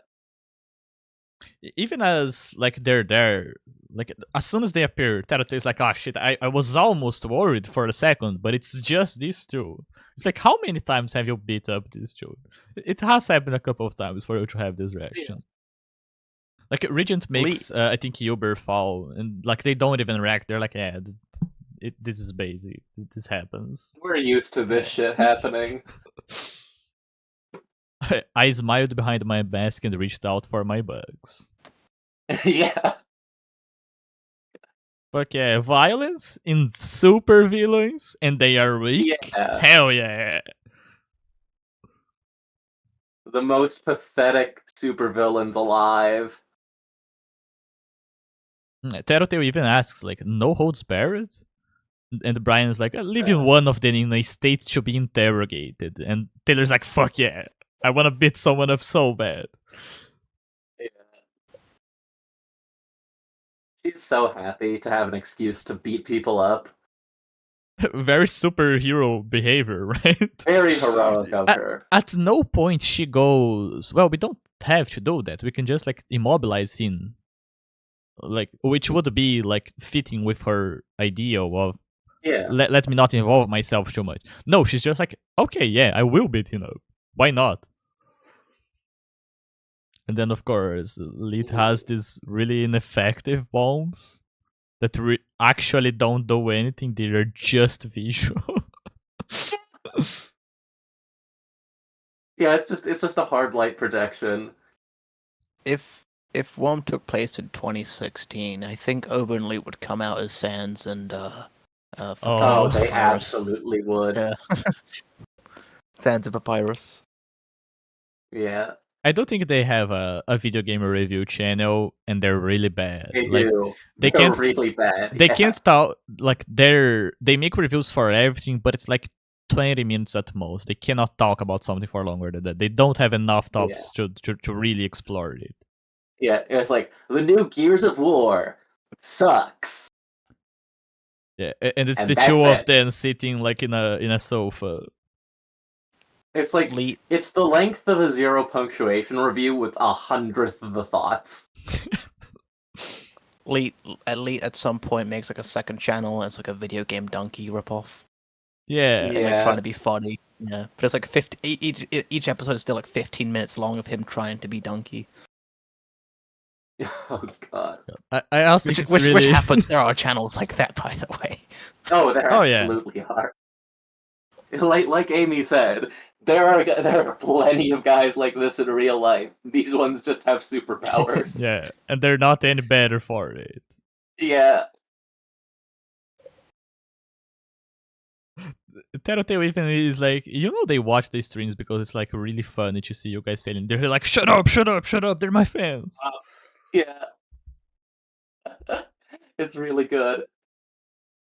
Something else that I think is really funny is when Taylor is like choking Uber, and Brian just casually walks up and is like, no, here's the correct way of doing this. Don't put it against his windpipe, you'll get tired and all. Like, it's so nonchalant, and you can just imagine her in the ground, like, and then she's like, oh, thanks for the lesson. He's like, good girl, and just leaves. It's like, they are not taking this too serious whatsoever. They are not threats.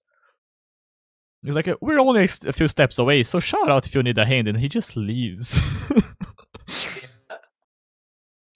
This grown-ass man getting beat up by this 16-year-old child that started running 4 months ago. 16, she hasn't 16 yet.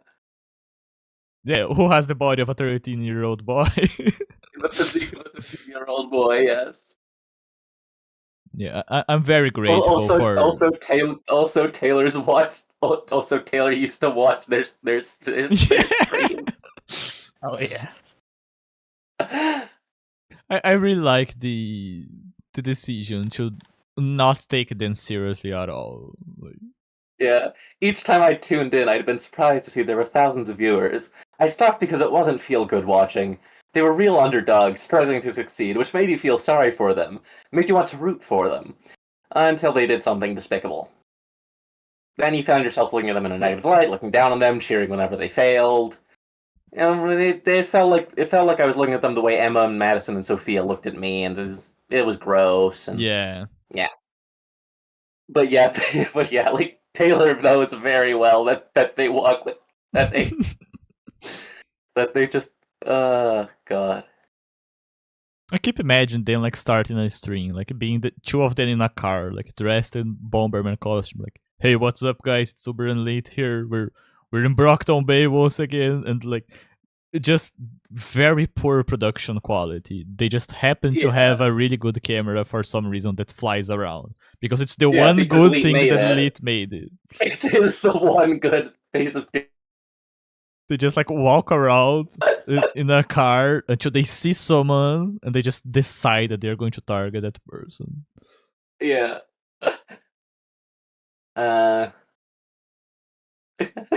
And she swarms the camera and just tries to shake off the bugs, and it's just... Yeah, that's she like obstructs the vision, and it's like, whoa, messing with my viewer base. really necessary. You fucked with us, I fuck with your subscriber base. You know, there is actually like currently a supervillain like this that was introduced someone like recently in the last few years. It's like a Spider-Man villain called Scruple, and like she's like this, fucking acrobat woman that like commits crimes on stream. You know how it is. Fucking puts bombs in places. And she's like way less interesting than Uber and Elite. Uber and Elite are like actually like they are like fun, and I do want to watch these two. Yeah. I Like, want how to watch active these they two really fail are. horribly. Like this is like they are perfect slapstick. It's right. It's hard to feel bad for them when they act so incredibly shitty. So you can laugh at them without remorse. Bakuda? Tattletale was the first to put a name to the face. Fuck me. The game their costumes were from Bomberman? Yeah. Also, Bakuda was first mentioned way back in Arc 1. Yeah. Arms Master mentioned that Lung had found a new tinkerer. Yes. I imagine like Bakuda's voice as GLaDOS from Portal. But with more emotion to it. Yeah. I did like the voice that they had for like the effect that they had for the Worm audiobook. I did enjoy listening to that. Close but no cigar. A mechanical hiss answered me. But yeah, this is once again bringing attention to the fact that Tattletale is not that good at using her power yet, because if she could already be like trying to work it out, at being like Bomberman. Oh wait, there's another person that uses bombs in this city. Also, Bakuda is like not only because we see someone like as stupid as Uber and Lit before, but as soon as Bakuda shows up, Regent tries to use his power to get her to fall down, and she immediately like throws herself down to keep herself from falling. So it's like, oh, this person actually knows what they are doing. Yeah. And I believe this is the first appearance of fucking Tinkers. Not the first appearance. Somewhere in this arc. Like the first time Taylor goes, fucking Tinkers. Oh, okay, yeah. The first time she says the line. Okay, yes. Yeah, fucking no, like Tinkers. Arms Master and Kid Win have appeared before this. Yeah. Fucking Tinkers. Fucking Tinkers. Everybody loves the line, fucking Tinkers. It's a good one. Yeah, it's been an enduring classic among the fandom. Fucking Tinkers, fucking Thinkers, fucking Shakers, fucking Masters, etc., etc. But fucking Tinkers is by far the most... yeah, the most common, the most present. Remember the fan art thing that I was supposedly going to do to show fan art? Yeah, let me just... Yeah, let's find some Bakuda fan art. I'll just get the first ones I see from the wiki. Bomberman. Hold on, let me look for Uber and Elite. There has to be the fucking Bomberman costume. Surely. Why is there then dressed as Mario and Luigi and not as Bomberman? I mean, it is one of the other games mentioned. Yeah. Hmm. I don't like that.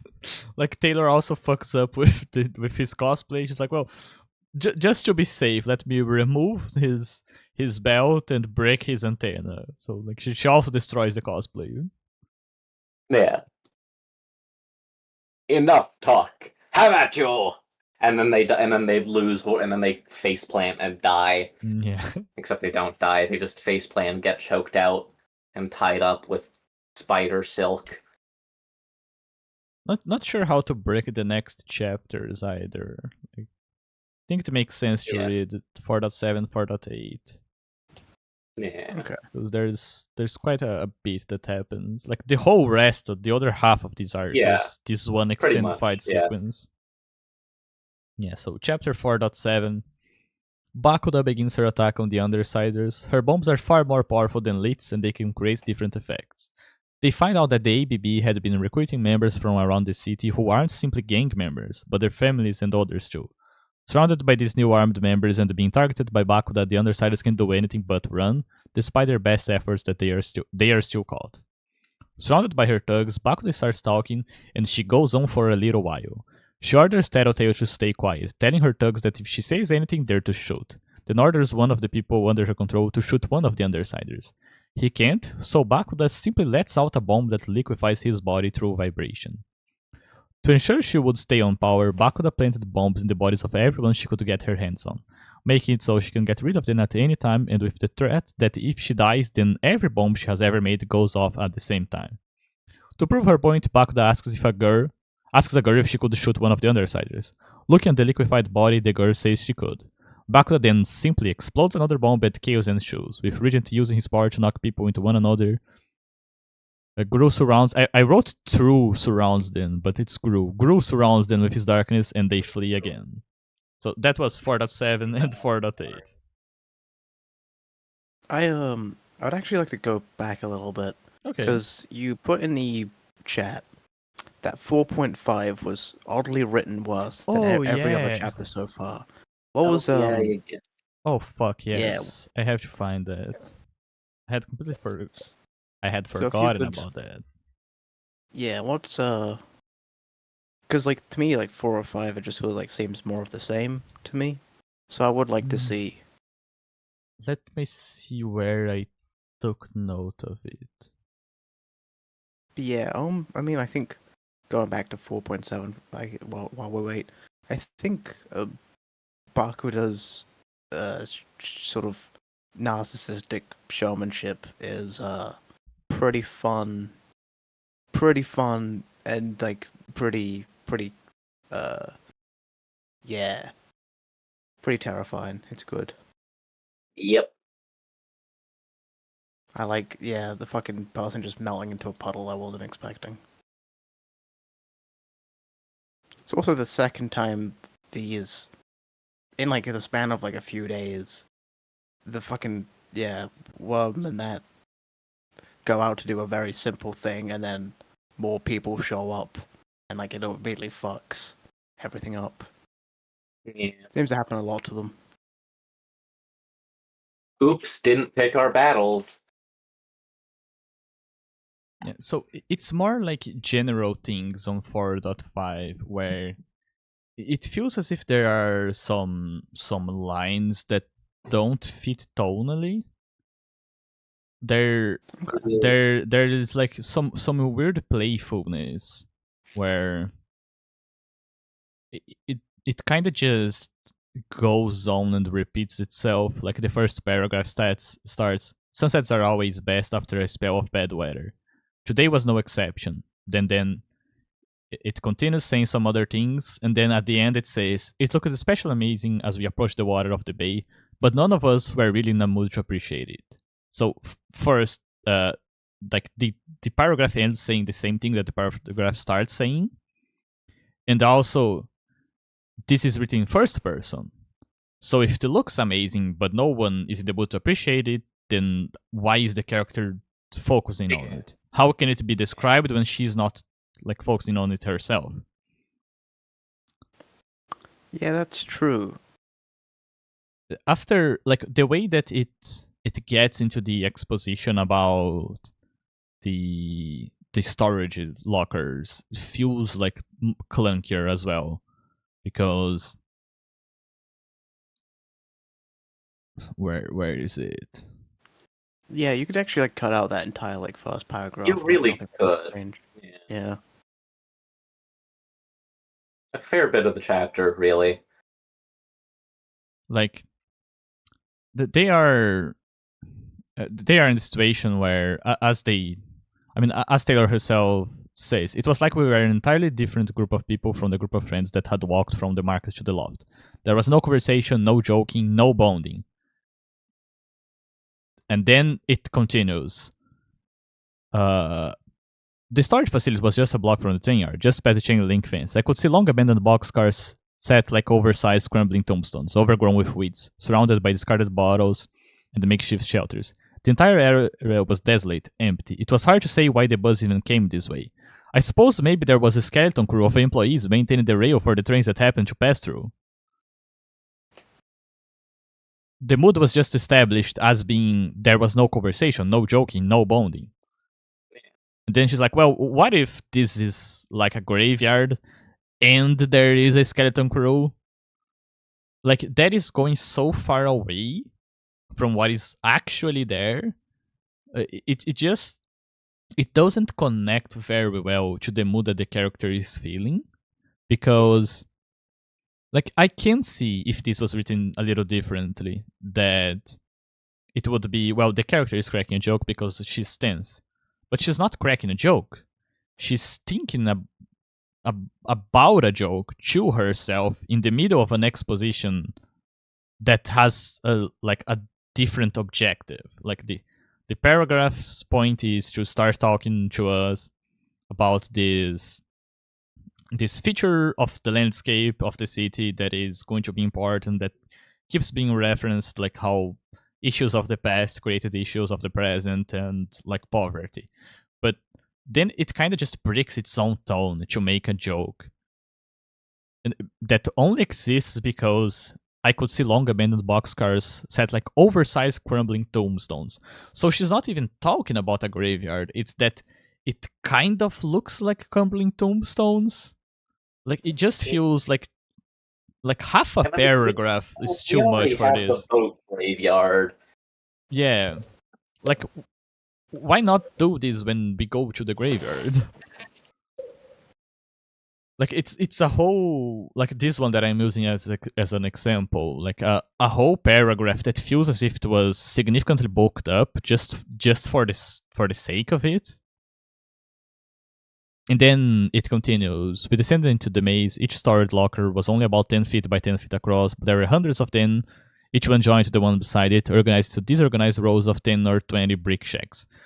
I don't really like to go from a repetitive opening.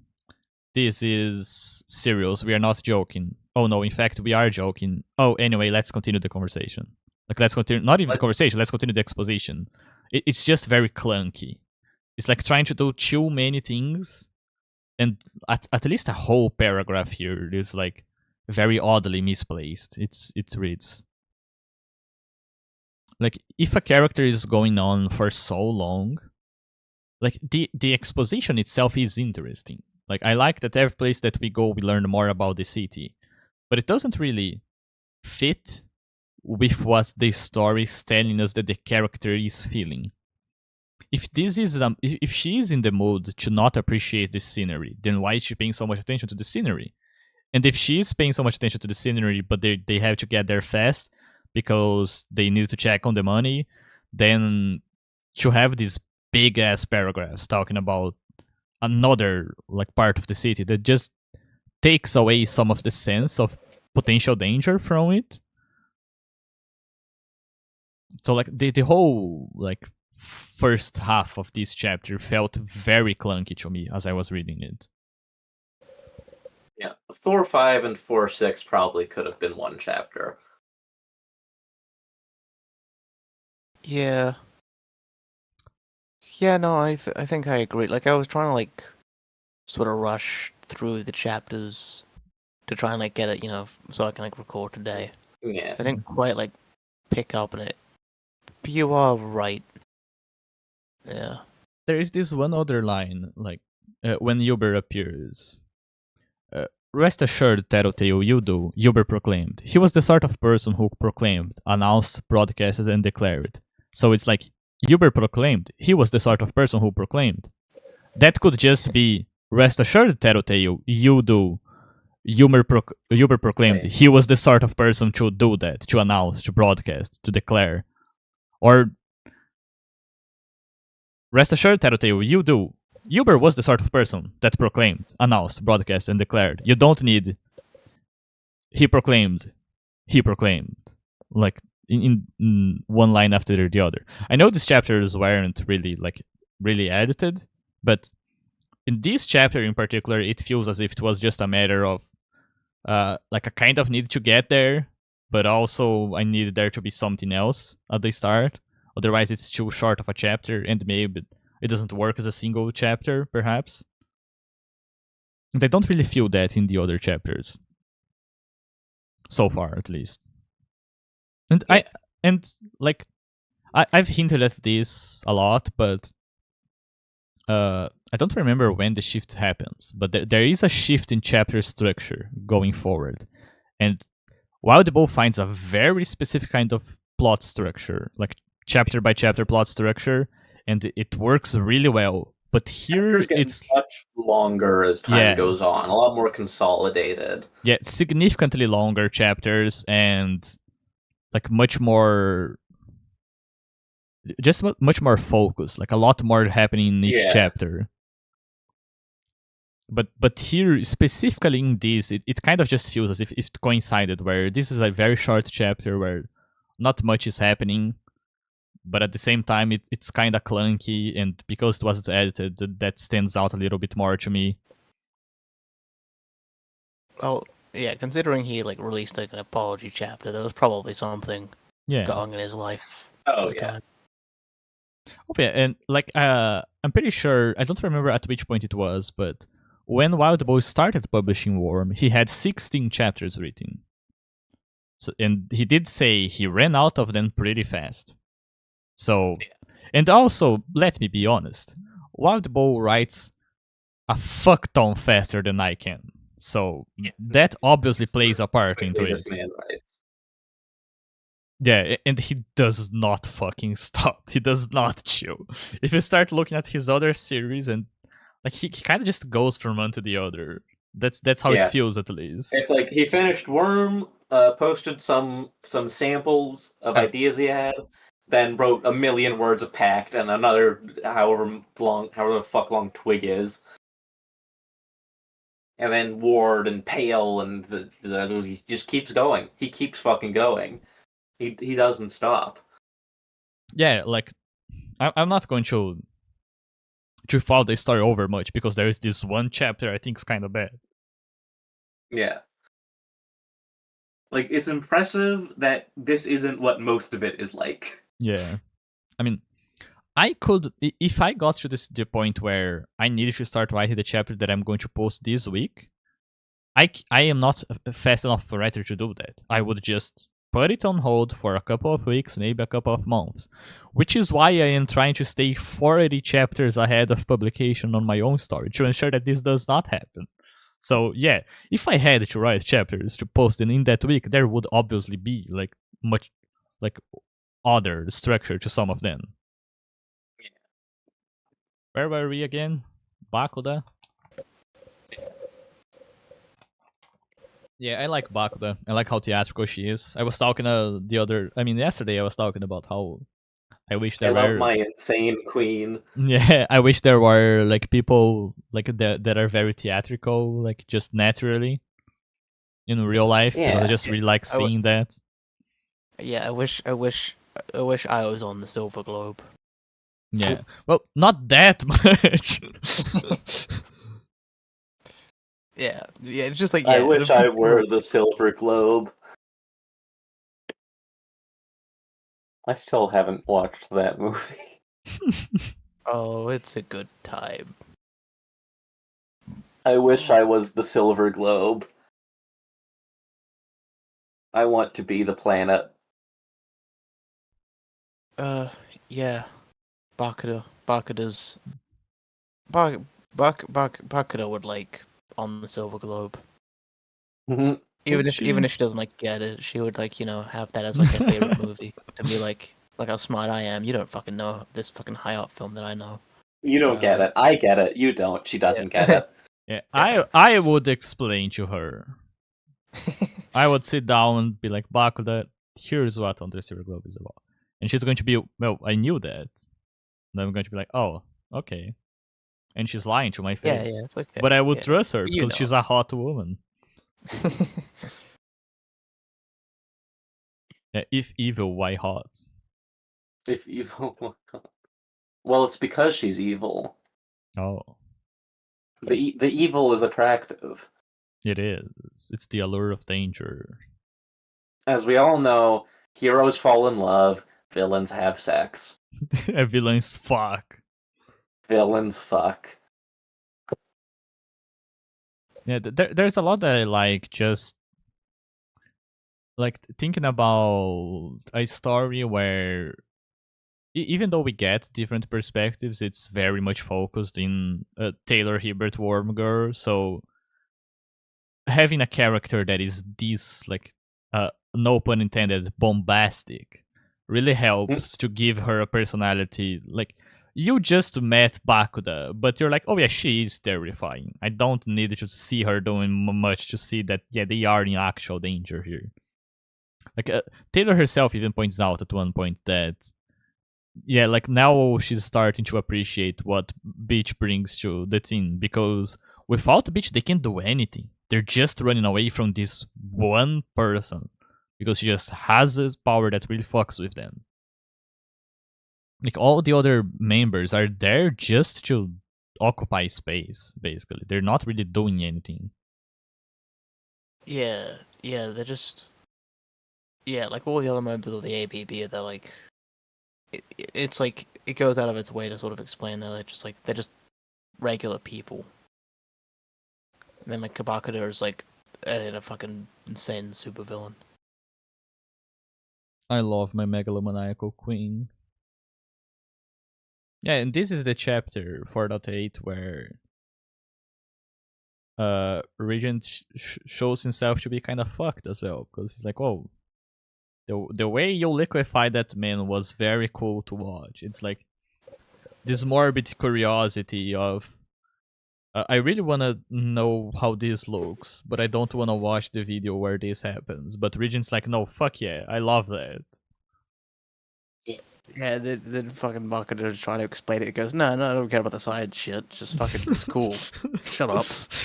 Yeah, you're dumb. See, Alex definitely the murderer. Yeah, after He this, definitely it's killed like, the guy. He morbid definitely killed the guy. curiosity, you mean? This is like,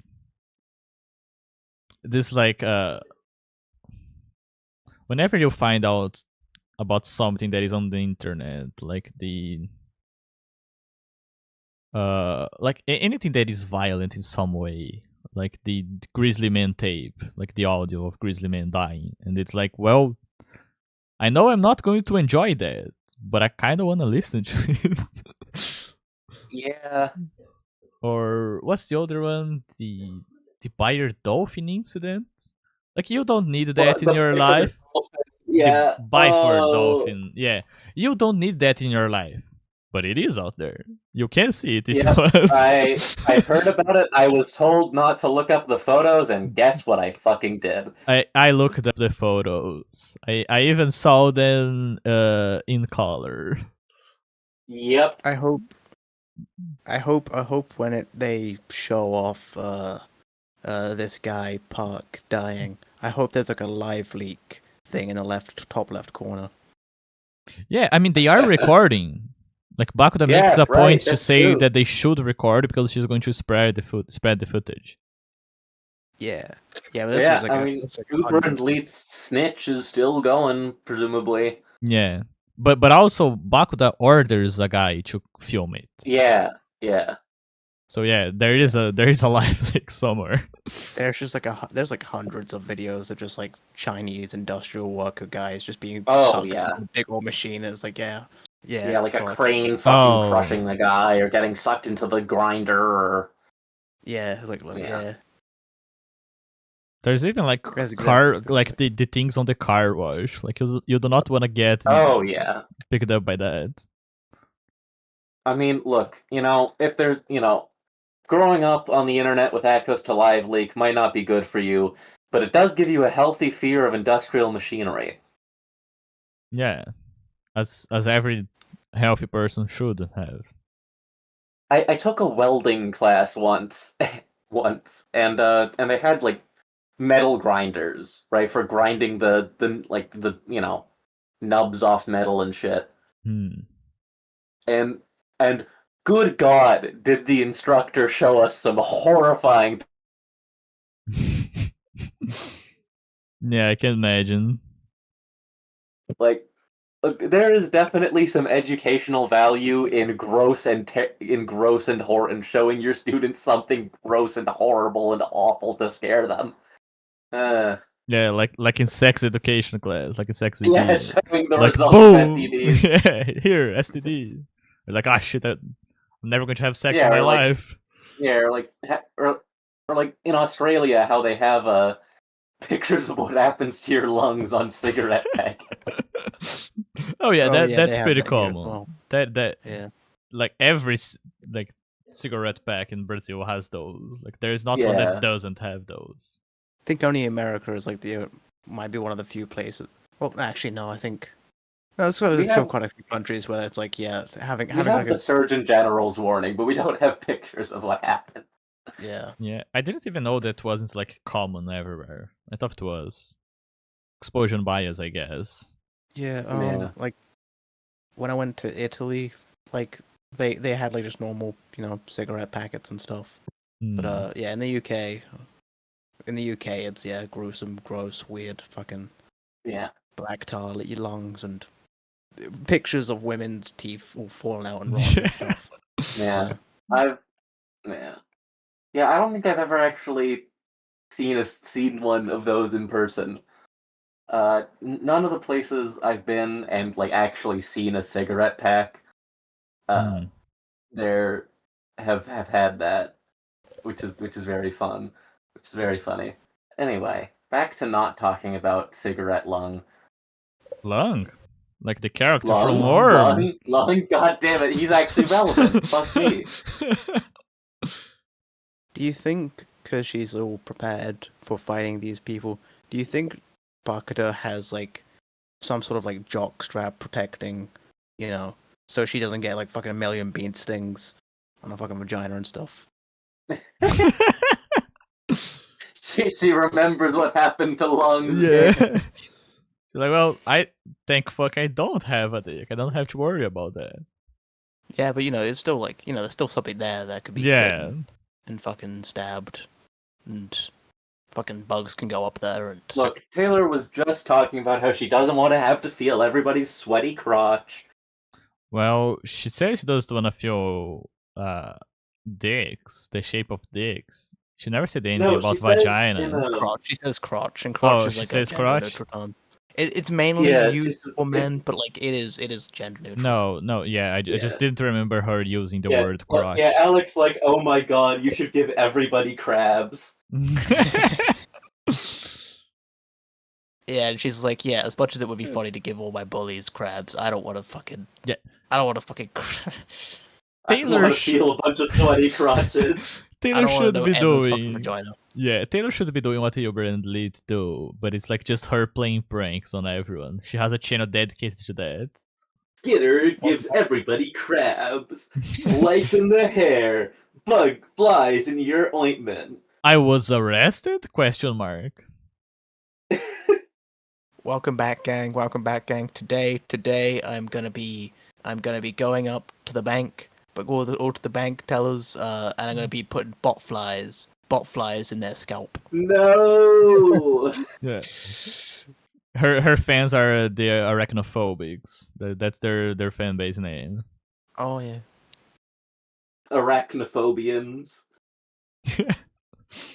The Hive. No, the Hive's too serious. It has to be silly.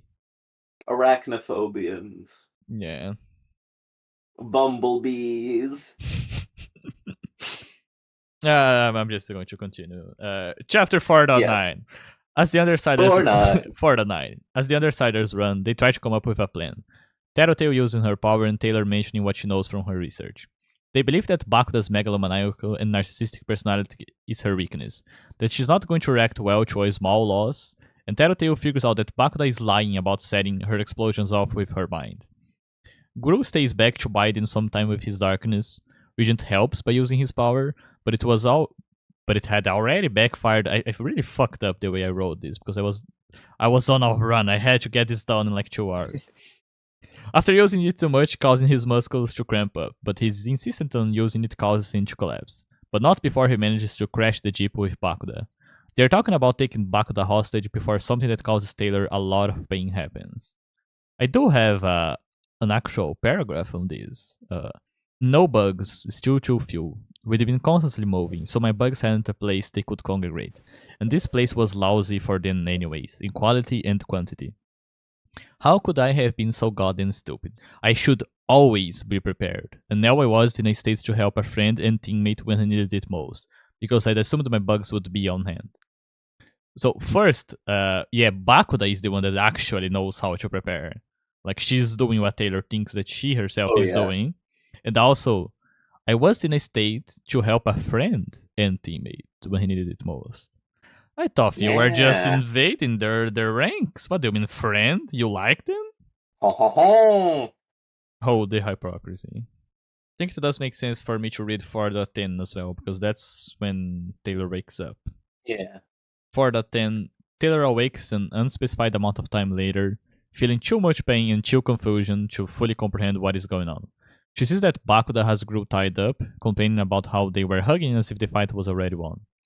In her effort to do something, Taylor asks Bakuda what happened in school for her to fail, connecting it to the incident where Bakuda held a university hostage.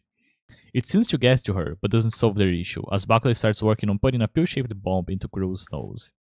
When Bakuda is done, she comes back for Taylor, who went through everything she has around her and found nothing useful except her knife. Remembering what Tattletale said about Bakuda having toe rings she uses to set her bombs off, Taylor takes a gamble and strikes the nearest foot, not knowing if it's the correct or even the only one. With 2 of her toes cut clean off, 2.5 actually, Bakuda is left worrying in pain, and Taylor manages to get her knife to Gru so he can free himself before she loses consciousness. I do enjoy all the different effects that, like, time dilation bomb. There's a bomb that causes things to freeze, and then they start falling. The black hole bomb, the fucking disintegration, the this, the that, the bomb, the boom, the doo. Yeah, a lot of shit happening. Like, Bakuda can basically make bombs that do anything. So that's terrifying. Making Leet completely obsolete in his whole operation. Yeah, there is. When Taylor is in the ground and Bakuda approaches her, it's specifically described that she is wearing the Bomberman pink boots. That makes it really fucking funny. Cutting off Bomberman's toes.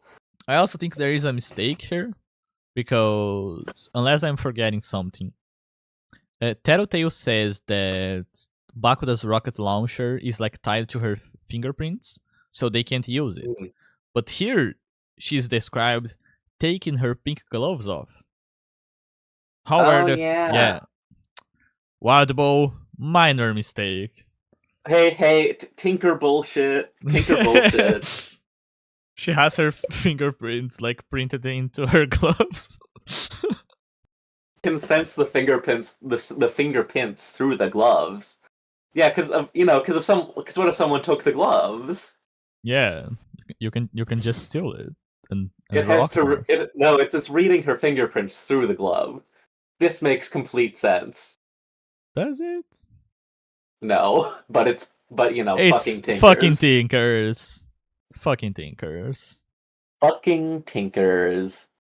I don't like how this fight plays out in that it's just an extended attempt at escaping, and everyone tried to do something with their powers.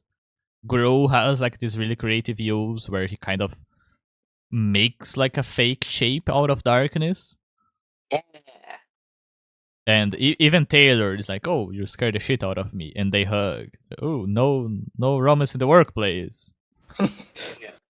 You get a room. Cooties. I didn't Oh. remember like Alex power being so useful in this fight. Yeah.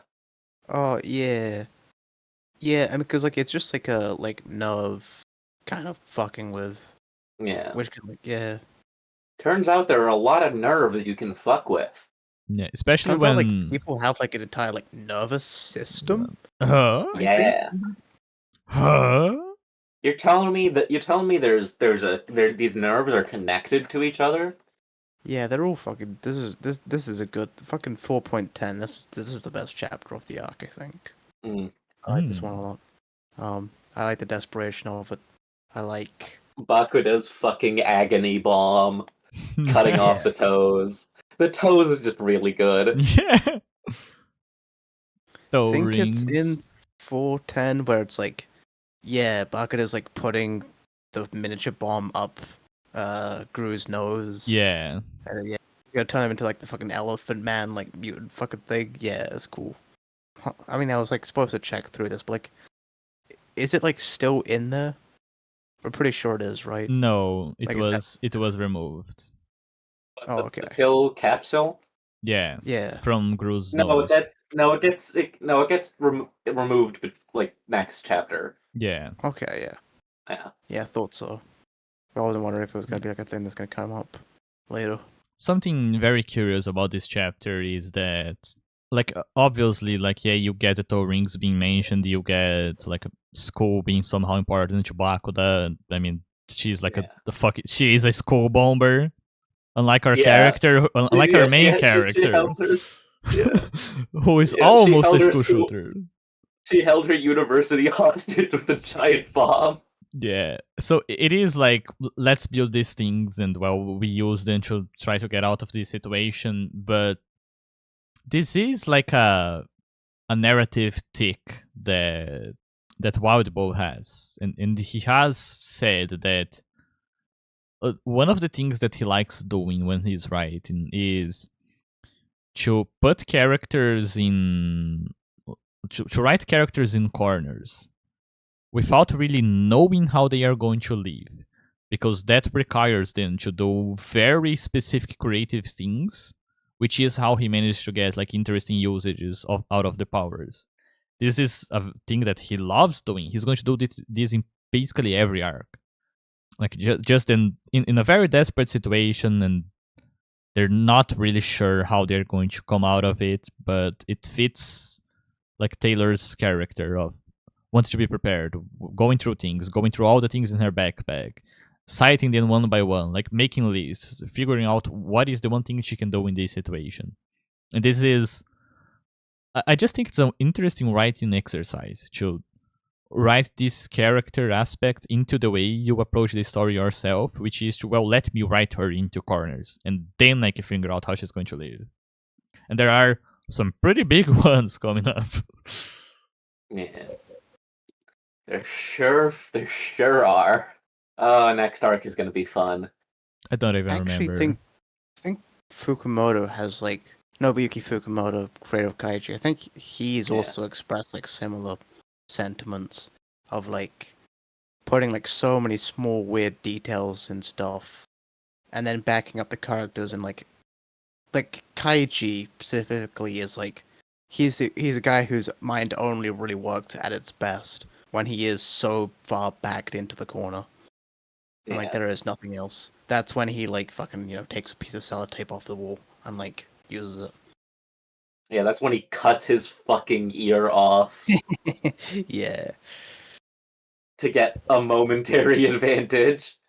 I mean, it was fucking Tonegawa was cheating, but He it did was. fucking He yeah. absolutely fucking was. As opposed to like Akagi, who's like on the opposite end of the spectrum, who's like constantly above people, like a step ahead of you. Yeah, very, very, very different stories.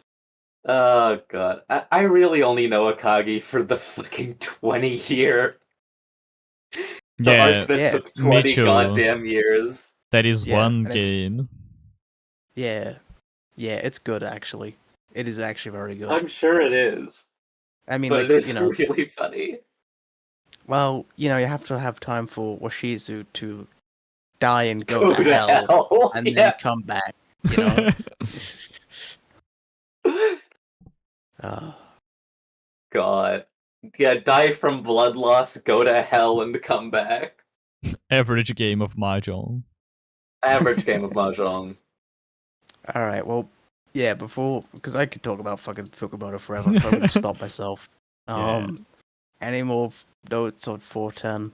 We've been running pretty long. So I don't think so. I do like that in this chapter, like the mental confusion is worked into the prose a lot. And this is also something that Wild Bow enjoys doing a lot. And he's going to keep experimenting with it, like the way that characters think, as evidenced by the Brutus interlude. Yes. I was about to mention that the upcoming interlude is very much fucking perspective of a dog. The dog. And then the other one. Yeah. So, chapter 4.11. This chapter is gay. Through the haze of her mind and eyes, Taylor hears voices around her. Lisa, Brian, and an older man talking about her injuries. Taylor's power didn't stop working even after she fainted, so bugs have been constantly collecting around her, but she stays awake for long enough to send a signal for the bugs to spread out. Later, she wakes up arriving at her home, though she barely realizes it.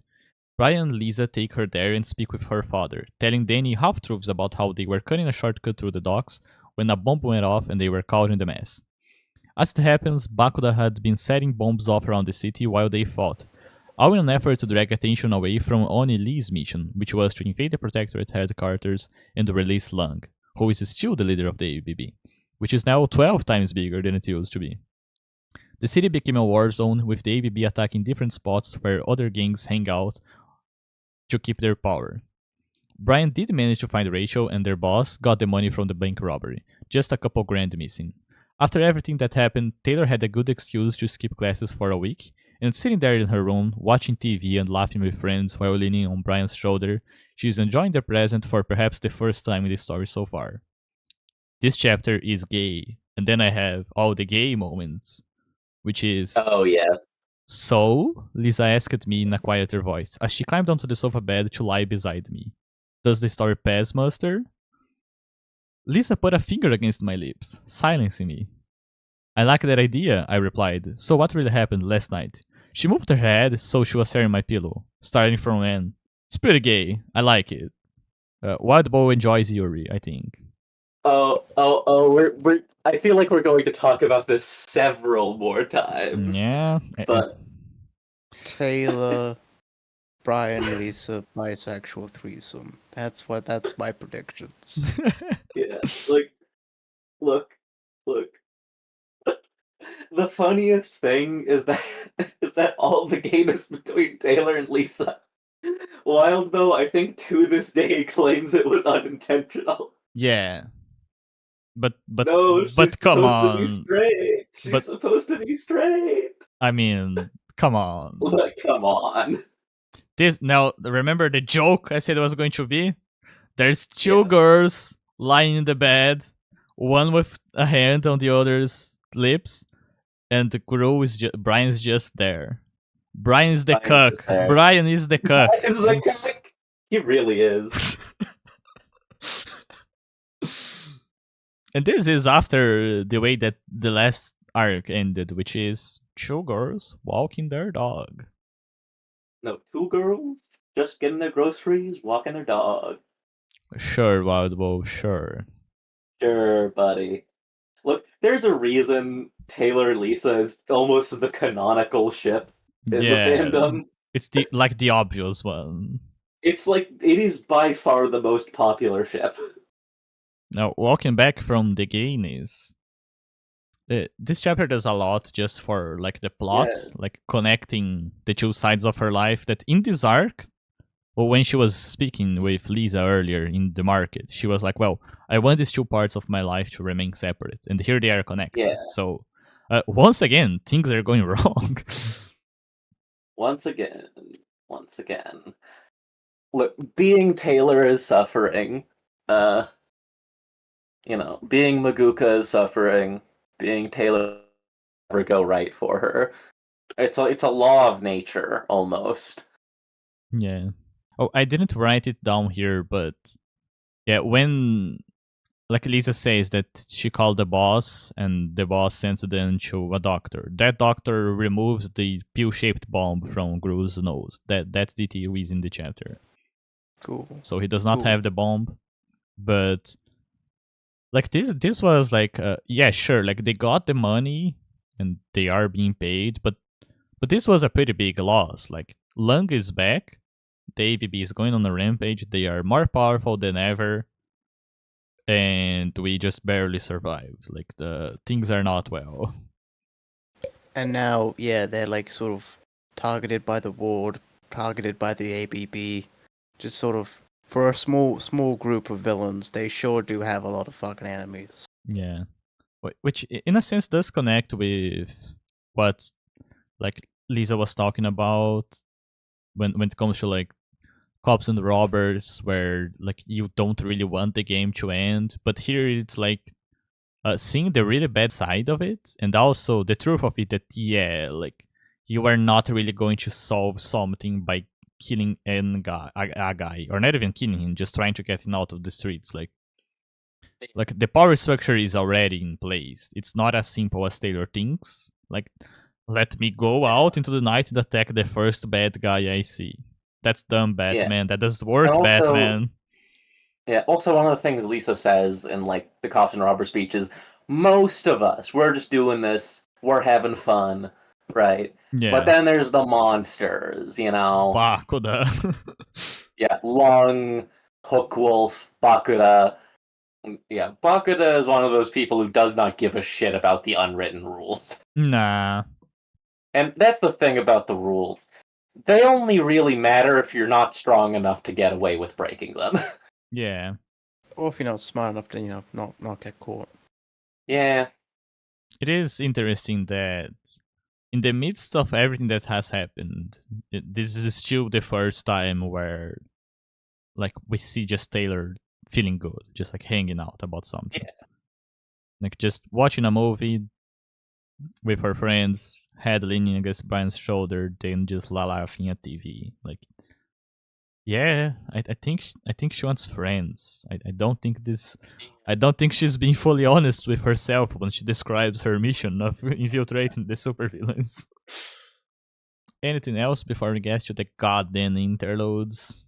Especially that Goddamn. one. Fucking Danny- interludes. Danny, yeah, we gotta Danny's talk about great. Danny. Danny's great. Danny's always great. Yeah. That's it. He bakes them cookies. Yeah, he's great. It's like, oh, I'm too like anxious. I need to get my mind off of this. Let me bake cookies. Yeah, let me bake cookies and put some bagels in the toaster. Oh, also, like Taylor's bugs, she's hearing through them while she's in the yeah. Yeah. Now she's able to actually, like hear music. Yeah. Yeah, that's cool. So actually, that was like a question of like, if there's like because we see that obviously powers can advance, but is there Yeah. possibility for like second trigger events that lead to advance with the powers, or a second trigger event that gives you a second power? Well, you may just be right about that. Oh, okay, cool. Because being hit with a bomb, that's a pretty good trigger event. But I will say this is definitely not one. Yeah, no. Yeah. Okay, cool. So people could get like a second power, or like a even better version of their power through trigger events. Cool. Mayhaps. Yeah. Oh man, that means there's gonna be Perhaps. like one guy. There's gonna be like one guy who just fucking tortures himself constantly and is just like sucking OP. That's fucking gonna happen as well. I fucking buried my you got pushed in a locker. I buried myself in tampons for 6 weeks, 6 feet underground. Well, God, I cut myself into a million pieces on purpose. Oh. I'm my own molester. I raped myself as a child.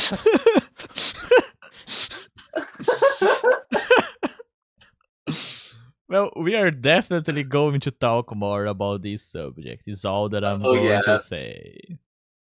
But yeah, although I will say, I think the reason she's more able to hear through her bugs now is Bakura's agony bomb fucked with her Yeah. nervous system a Yeah. bit.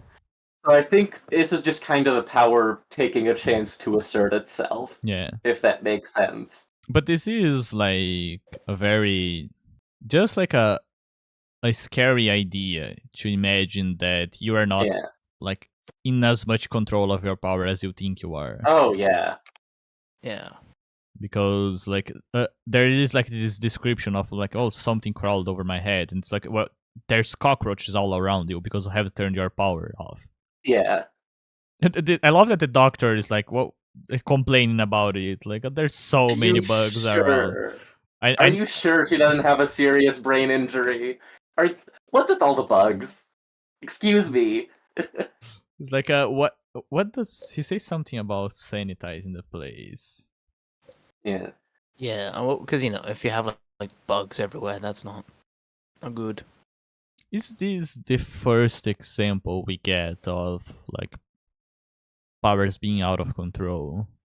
Yeah. I think this is the first example, really, Yeah. of someone not being fully in control. Outside of like, well, in the moment where you trigger, where you have no Yeah. fucking idea what is happening. Yeah, obviously, yeah. You're just completely unconscious, and like your powers are just doing their own thing. Yeah. Yeah. Yeah, like, yeah. When you just don't really know what's happening. Or like Gru having the smoke coming off his knuckles, Yeah. right? And that's how he realized, like, yeah. This is another pretty good chapter. 4.11 Yeah. is. This is like taking a really drunk friend, like Yeah. to her home. Really whacked out. Yeah. And Danny is being Danny. You know. Well, Father of the year. Father of the year. I can't be here I can't help her. I suck at being a father. I'll leave her to her friends. Oh, I missed another gay moment. Yeah. I started to say something, then stopped. Too much effort. A girl's voice sounded not far from my ear. Hey there, Taylor. Making a bit of a sound? You waking up? I shook my head and pressed my cheek harder against the warm body. She laughed. That's it. That's the gay moment. There's 4 gay moments in this single chapter, and they are all between the same two characters. In 4.02, Lisa's very flirty with her. Oh yeah, when they're buying clothes. Yeah. I'm sure somebody thinks you're the prettiest girl in the world. Wink, wink. Wink, fucking wink. Oh, that is just like good advice. You should always keep that in mind. Yeah. So who the fuck's Caden? Oh, fucking. Let's get to that. Do we want to do her first or the dog? No, let's do her first. Yeah, I mean it shows up first, so Yeah. I guess. Well, interlude 3.5, I guess. Purity. Yeah.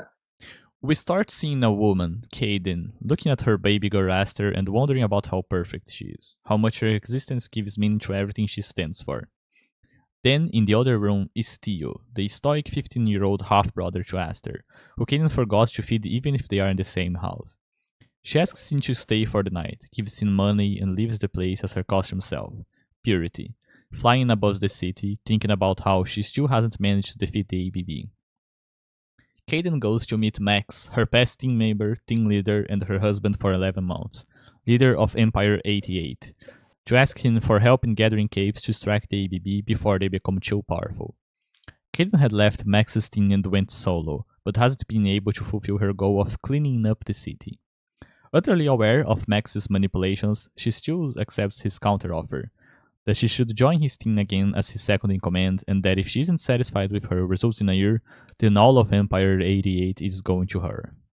I think this chapter is pretty well written. I really like this one. I'm sure he's gonna follow through on that. Yeah.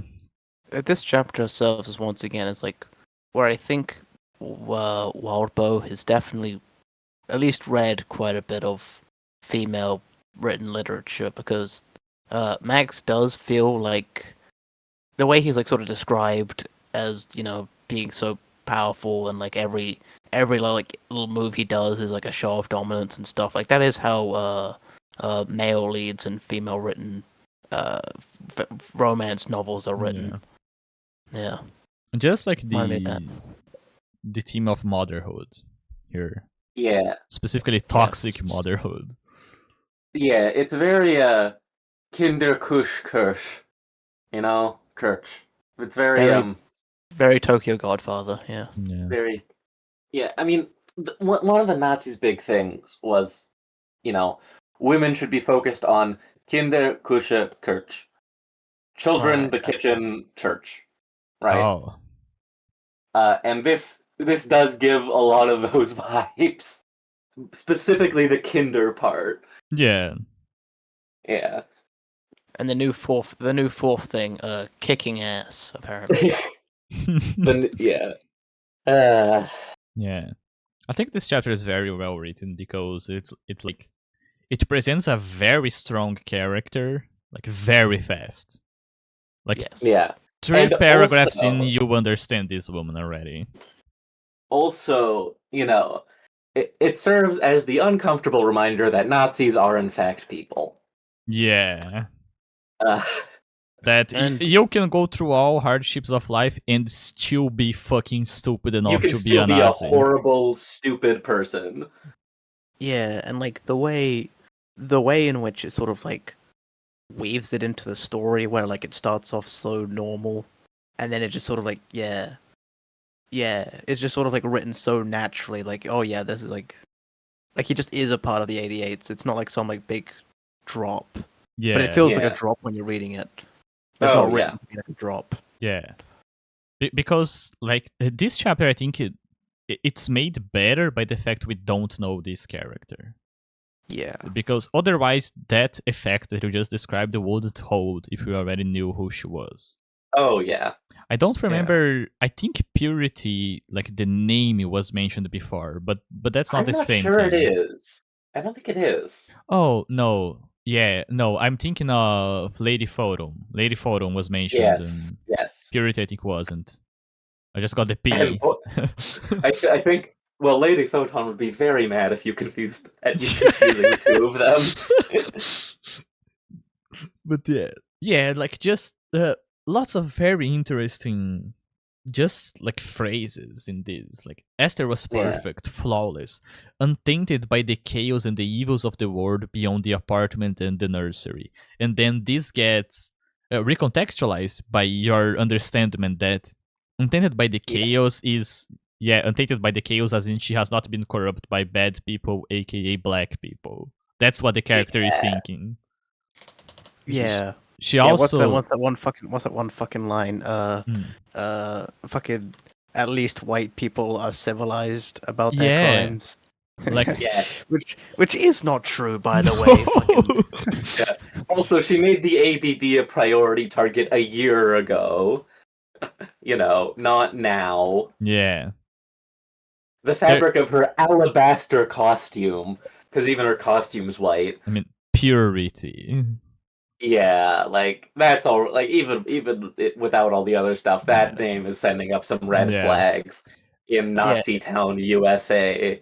yeah, I think like it's like swear words to use emphasis, and in that line it just said like the only time she says fuck is in that line. Like sure, the whites had criminals too, but at least they were fucking civilized about it. It's like there is like a venom behind. Like it's there is actual real venom. It's not just like innocence. Yeah. There is Esther. It was fitting that she thought of her daughter. She always did these days, every time she jumped. It had become a ritual, as though she couldn't set out to clean up the city if she didn't remind herself why she was doing it. Like, as soon as you read clean up the city, you'll go, oh fuck. Like, yeah, you understand this, her mentality, Also, and how she you know, justifies it to herself.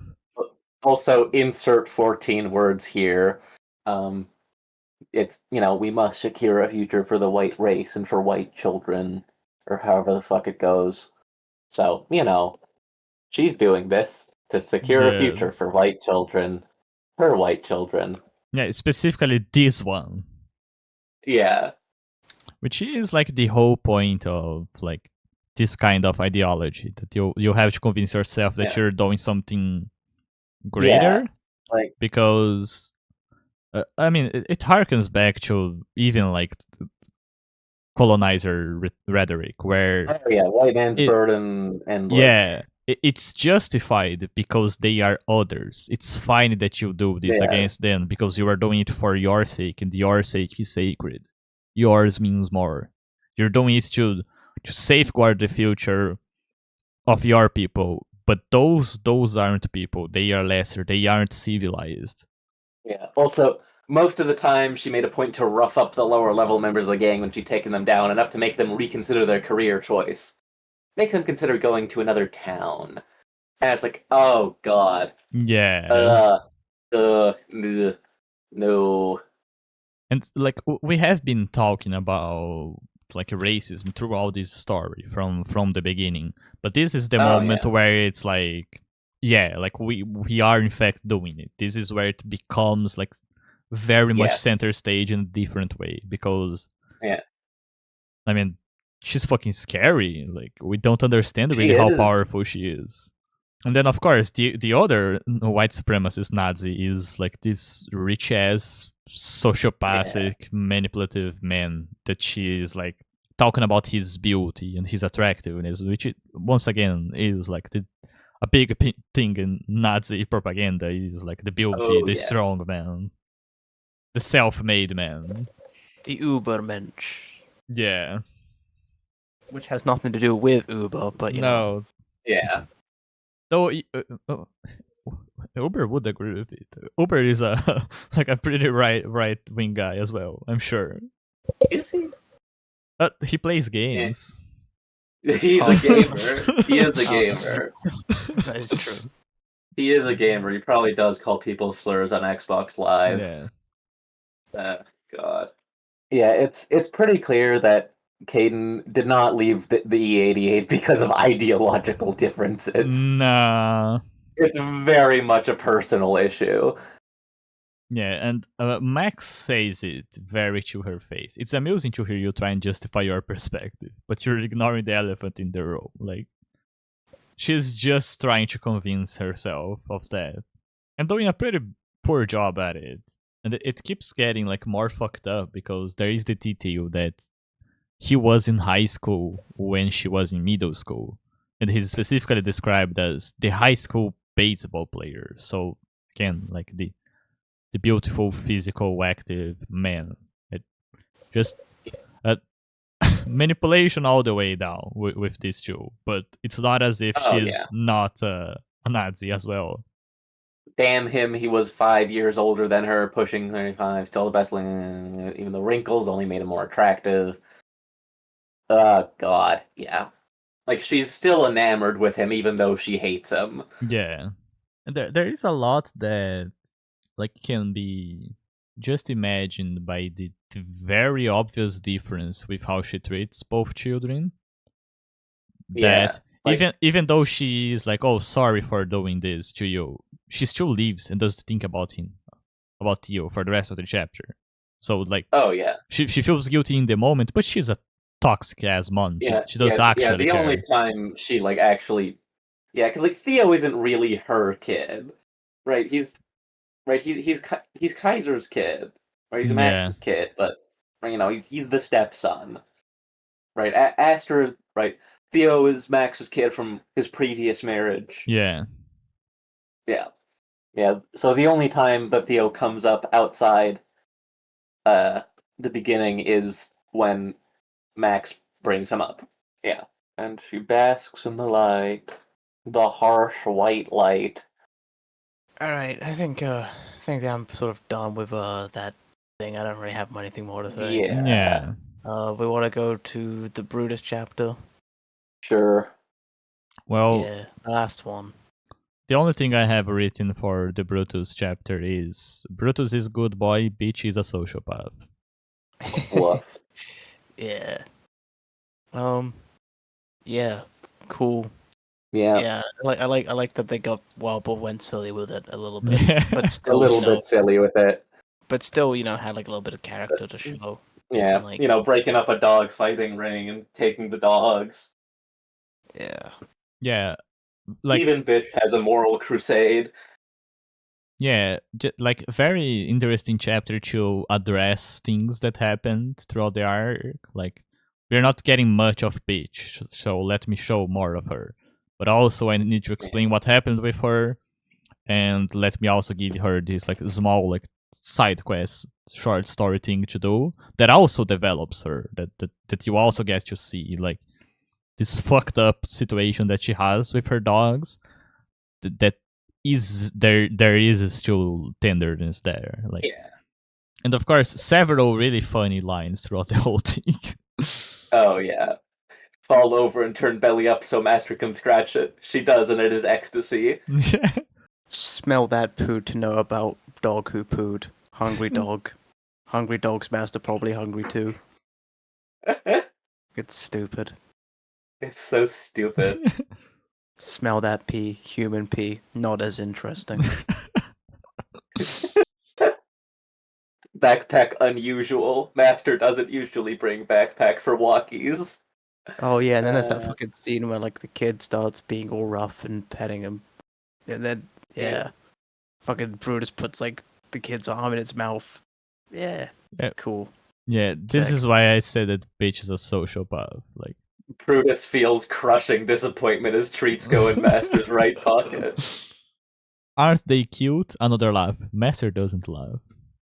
Fucking peachy. Brutus knows Master only says fuck word like that when she's mad. Yeah, also, Brutus only knows his own name and the word kill. Other words don't mean anything to Brutus. Kill is ordered to attack and not stop until the thing isn't moving anymore. Master only gives Brutus and Judas and Angelica order to kill with squirrels and raccoons and once a horse. Oh, Why? Why are you making your dogs kill a fucking horse? food. Remember, she was like running across the state for Yeah. like 2 years. So probably fucking for the meat. Would you rather kill 3 dogs or 1 horse? I'd rather kill 1 horse. Can I go with both? Yeah, if you want. I think I'd go with 1 horse. You know. Very Yeah, much not a fan of either. No, Yeah, I'm of not, like, course. a I'm not huge saying I'm going to enjoy it. dog. But you know, like if I, you know, I That's had to the thing, choose I'm between, like, very much not a fan of either. if Dogs If I and I had- do not get along, and actually, no, I'd go for the dogs. I'd probably kill the dogs rather than the horse. Ugh. I mean, I get along Mm. with pretty much every animal, really, but I don't feel like that particularly a strong of attachment to either dogs or horses. So, but like, I think I would just prefer ever so slightly to kill 1 horse and 3 dogs. Yeah, at least Well, you you only have to see- go I through it still have, once. I still You have this see, like 3 societal, dogs is more lives, but 1 horse is more biomass. yeah, like a horse. Like I guess I already have like this sort of society built in like affection towards dogs, where like to me like eating dogs is like so far beyond of like, Yeah. well, of course I could never, but like a horse, I could eat a horse. That's like a common phrase. I'm so hungry, Fucking dad says, Ekodita. I could eat a horse. Yeah, I'm Yeah, I so could- hungry I could eat 3 dogs. yeah. But to me, I still have like this. Yeah. Would you like eat 3 dogs? No, I wouldn't eat 1 dog. No. But it's like completely I stupid. would. I'm so hungry, Ekodita horse. Look. Here's what I'm gonna say on the topic of eating animals that are considered pets. Mm. Rabbit is commonly eaten in many parts of the world. Yeah. Yes. Guinea pig is popular in Peru. hmm Guinea pig but yet it's, meat? yes. Oh, I didn't know that. But you know, horse also pretty common to eat. But it's cats and dogs that everyone has a problem with. At least Yeah. here, at least in the West. Yeah. That I don't understand. Like, okay, even just ignoring that I don't like dogs very much, I get along with cats fine. I would still eat cat, I would not eat cat. right? I absolutely fucking adore rats and turtles. I would eat that meat if offered. I mean, I wouldn't be completely Yeah. opposed to it, but also like I would never. If you gave me like The choice. a list of every meat to eat, like cats and dogs would be at the very bottom of like things I would get down to. It's like I'd like to I'd like to eat some alligator meat first. I'd like to eat some horse meat first. Yeah, I would eat rabbit first. Yeah. But yeah, like frankly, if I was going to not eat dog meat, I'd be more likely to not eat it because it's not kosher than because it's a dog. It's a very common argument from vegans that like, how can you eat a cow or a pig when you would, right? They're just as smart and emotional as dogs and cats. And it's like, because I would also eat those. Yeah, that's the thing. You're assuming I wouldn't eat all of them. It's just that cows are more dangerous for the world, so fuck them, kill them. They're fucking stupid. Cows are fucking stupid animal. Fucking kill them. And at the same time, that environmental argument is a much better argument for veganism. Yeah. We make so many cows to eat them. Yeah, it doesn't matter. Fucking yeah. It's like I eat plenty of meat. I'm very much not a vegan, but I do see where they're coming from on the environmental side of things, because livestock farming is fucking horrendous for the world. That is true. Yeah. I don't think anyone disagrees with that anymore. There used to be people who would fight you on that. Like, bad for the atmosphere, it pollutes the rivers, it fucks the land. Yeah. I mean, just like cow farts are an issue because there are so many of them. Yeah, bad for the atmosphere. Because like the cow farts alone put so much methane into the air. Yeah. Like genuinely a major source of greenhouse gases. Don't worry, we'll get the lab grown meats to be good eventually. I'm sure. We'll eat the bugs. I love bugs. Bugs are delicious. I eat cricket. I will occasionally just grab a cricket and shove it in my mouth. Do you do like the fucking? Do you put it on toast like Maddox did? Why would I put it on toast? I just eat it alive. Oh, well, to like display dominance. Put its head on a pike on a toothpick and then put it out. What you really want to do with crickets is you want to kind of like freeze them and grind them into flour. Oh yes. And then bake them into things. Or you can crickets, grasshoppers, right? Other things in that vein. Fry them up with some spices. You got some chapulines. Very tasty. If they're ground down, I think I could eat literally anything. You could. Yeah, it's basically just flour, but it's a protein source at that point. So, which cricket flour, very good. But also, you can just like fry them in a pan, and they're fucking tasty. Eat them raw. Eat them alive. I think I'm good. I don't want to fucking eat bugs. Would you eat a worm? No. You assume I haven't. Nice. Chroma, you were the type of kid to sit in the fucking back of the playground and eat those bugs. Scaring the children. Yeah, sitting in a corner of the playground, eating the ants that pass by. Yeah, and I did that. And with everyone you eat, Taylor is like in the next room, like going insane because she's experiencing death hundreds of times. She's experiencing the inside of my mouth and death hundreds of times. Meanwhile, I'm just sitting in a tree supplementing my lunch. There are plenty of places that eat ants as well. Oh yeah, no, ants are great. I've heard that they have like an acid taste. By the handful.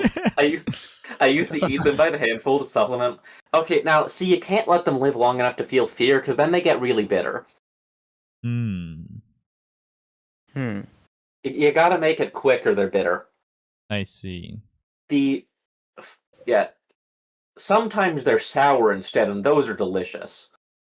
I mean, I would still find it odd, but I'm imagining like you're eating something, and every now and then you get an ant, and it's like this crispy, like sour thing. That does sound good.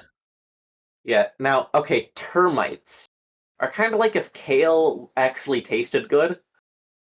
Kale does Hmm. taste good. Shut up. Fuck you. Shut up. Fucking don't Chroma. Don't be fucking saying, "Oh, I eat bugs," and ew, kale. Fuck you, Chroma. Fuck you, Chroma. Don't fucking judge me for eating tastes kale. like shit. It No, tastes it's like good. shit. It's fucking good. Fucking putting that into fucking spinach and fucking chicken and fucking garlic. Yeah. That is good. Spinach I Good. love. Munching on Yeah, spinach is like- grasshoppers. Spinach, great. Kale, shit. Arugula, shit. Cabbage, Grasshoppers? great. Lettuce, shit. What about the Grasshoppers, No, delicious. Shut up. Fucking cabbage and lettuce are both great. They're fucking both S tier. Fucking I said Yeah. cabbage is great. Lettuce sucks ass. lettuce is great. Lettuce is great. I like Lettuce is lettuce. Like, not love, but I like it.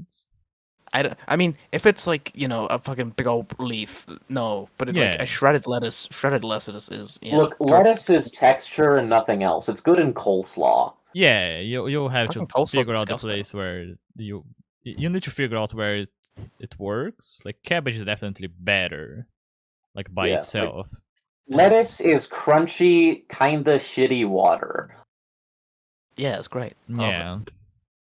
I never like feel the desire to eat lettuce, but sometimes. It's like, look, you can make a good slaw, but I'd rather have sauerkraut, you know? Oh yeah, sure. Yeah. Yeah. I'd rather sauerkraut than coleslaw. Coleslaw's fucking disgusting. Yeah. I like that for like all of a year, and then like now I just feel like actual sick whenever I look at Yeah, any mayonnaise can be kind of, yeah. I mean, yeah. Well, I like mayonnaise, but sometimes like work at a kitchen, so like we have to get these big old tubs of mayonnaise, and it just disgusts me every time I open up Yeah. a gallon of mayo. And I open up that tub and I just feel so sick. Yeah, no. Can't wait to start cooking bugs in my new air fryer. Can't wait to do another episode of Brain Worm exactly like this. Would you I eat think- brains? Yes. I think I would. I would probably find it odd because I don't tend to like organs, but I would just for the curiosity. I've been told Yeah. they're kind of like eggs. Huh. I'd eat like a monkey brain. Yeah, it seems cool. They're kind of like they're kind of like half cooked eggs texture wise, is what I've heard. I imagine they're like udon noodles, like nice Yeah. thick. You can slurp it. Yeah. Yeah. Just like the whole worm that makes up the brain all in one go. Like, Yeah. But yeah, it's somewhere between ground beef and runny eggs, or like hmm. ground meat and runny eggs, is what I've heard. I mean that's like what when you're making like a burger patty, you have to put people do put like an egg in it to sort of like shape. Yeah, but like so it's like that. it's like yeah. it's like ground meat, but like runny. Hmm. Okay. It's a weird texture, like kind of like tofu as well, is what I've heard. I have like, not had the good fortune to eat brain. Yeah, I imagine like maybe when you're like Except making fish meatballs, brains. I have had fish brains. like when you're making meatballs before you cook them up, like if you add too much liquid, I imagine something like that. Yeah, something like that. I could not imagine myself eating like eyeballs, fish eyes. That I don't think I could handle. They're great. They have a nice pop to Well, them. I'm much more of a picky eater than you are. I Yeah. don't. I mean, I I have am never pretty sat picky. in the back of the Look- park eating ants. I'm also quite picky. I'm just picky. I'm just way weirder about what I'm picky with. Like, I cannot fucking eat kale, but termites delicious. Right? Tomatoes, can't stand them. Oh, okay. Come on, fucking I stupid. I do have problems No, with no, tomatoes. that's where it gets weird. Tomatoes, hate them. Tomato sauce, perfectly fine. Yeah. Tomato soup, disgusting. Tomato soup Huh. disgusting is interesting. I don't think I've ever heard that Yeah. one. Yeah, I don't know why tomato sauce is good and tomato soup is terrible. I mean, it just it's is. It's not my choice for top soup either. Tomato Making soup. tomato Period. soup is just kind of it's like okay at best, and then like sometimes it's just like weirdly textured, or like, yeah, it's not good. Now, That's alright. mushrooms, I like the earthiness, but I don't Yeah. like the rest of the taste of them, and I hate the texture. Oh, I do like Mushrooms the are texture. mushrooms are an S tier, fucking yeah, vegetable. I wish I liked them. I really wish I liked them better. Unfortunately, my sister swore vengeance on mushrooms, and I am duty bound to support her in that. Oh, if you don't like the texture, maybe you can just like cut it in really tiny pieces, like how you do for. Yeah, that works kind of. Like I can live with them in ramen. I mean, it also depends on what kind of mushroom. Obviously, 'Cause- yeah. Yeah, I've never had a mushroom I didn't like. yeah. It's most mushrooms I've had I don't like very much. Although part of that might just be because of the terrible quality of produce in America. You know what fucking sucks? Parsnips. Disgusting. Fuck you. Disgusting. Worst part of the Sunday roast. Every time. I will hurt you. I'll fucking fight you on it. Fucking parsnips are terrible. The worst thing ever. I bet you bottom- don't like radishes either. No, radishes are right. Okay, good. Then we don't have to be mortal enemies. Okay, cucumbers. great. English or Persian? Hmm. I don't like cucumbers. Well, that's a you problem. It is a me problem. You know what else is a me problem? Editing this shit. Yeah, this is gonna be a long one. I'm so sorry. We're very sorry, Amy. Okay, last time I think shallots are better than onions. True. Yes. And red onions suck ass. Oh, hold on a minute. No, red onions are good pickled. That's about it. I mean, like, I don't really like notice red onions and like when it's raw, it kind of like ruins a lot of things more than like a white onion does. A white onion's like good. Yeah, but white onion for raw, yellow for cooked, red for pickled. Yeah. And sweet for nothing. And yeah, shallots should be like used in place of recipes a lot more. Yeah, shallots. Yeah. Shallots are a really good complement to yellow, but also just very good for lighter sauces. Yeah. Yeah.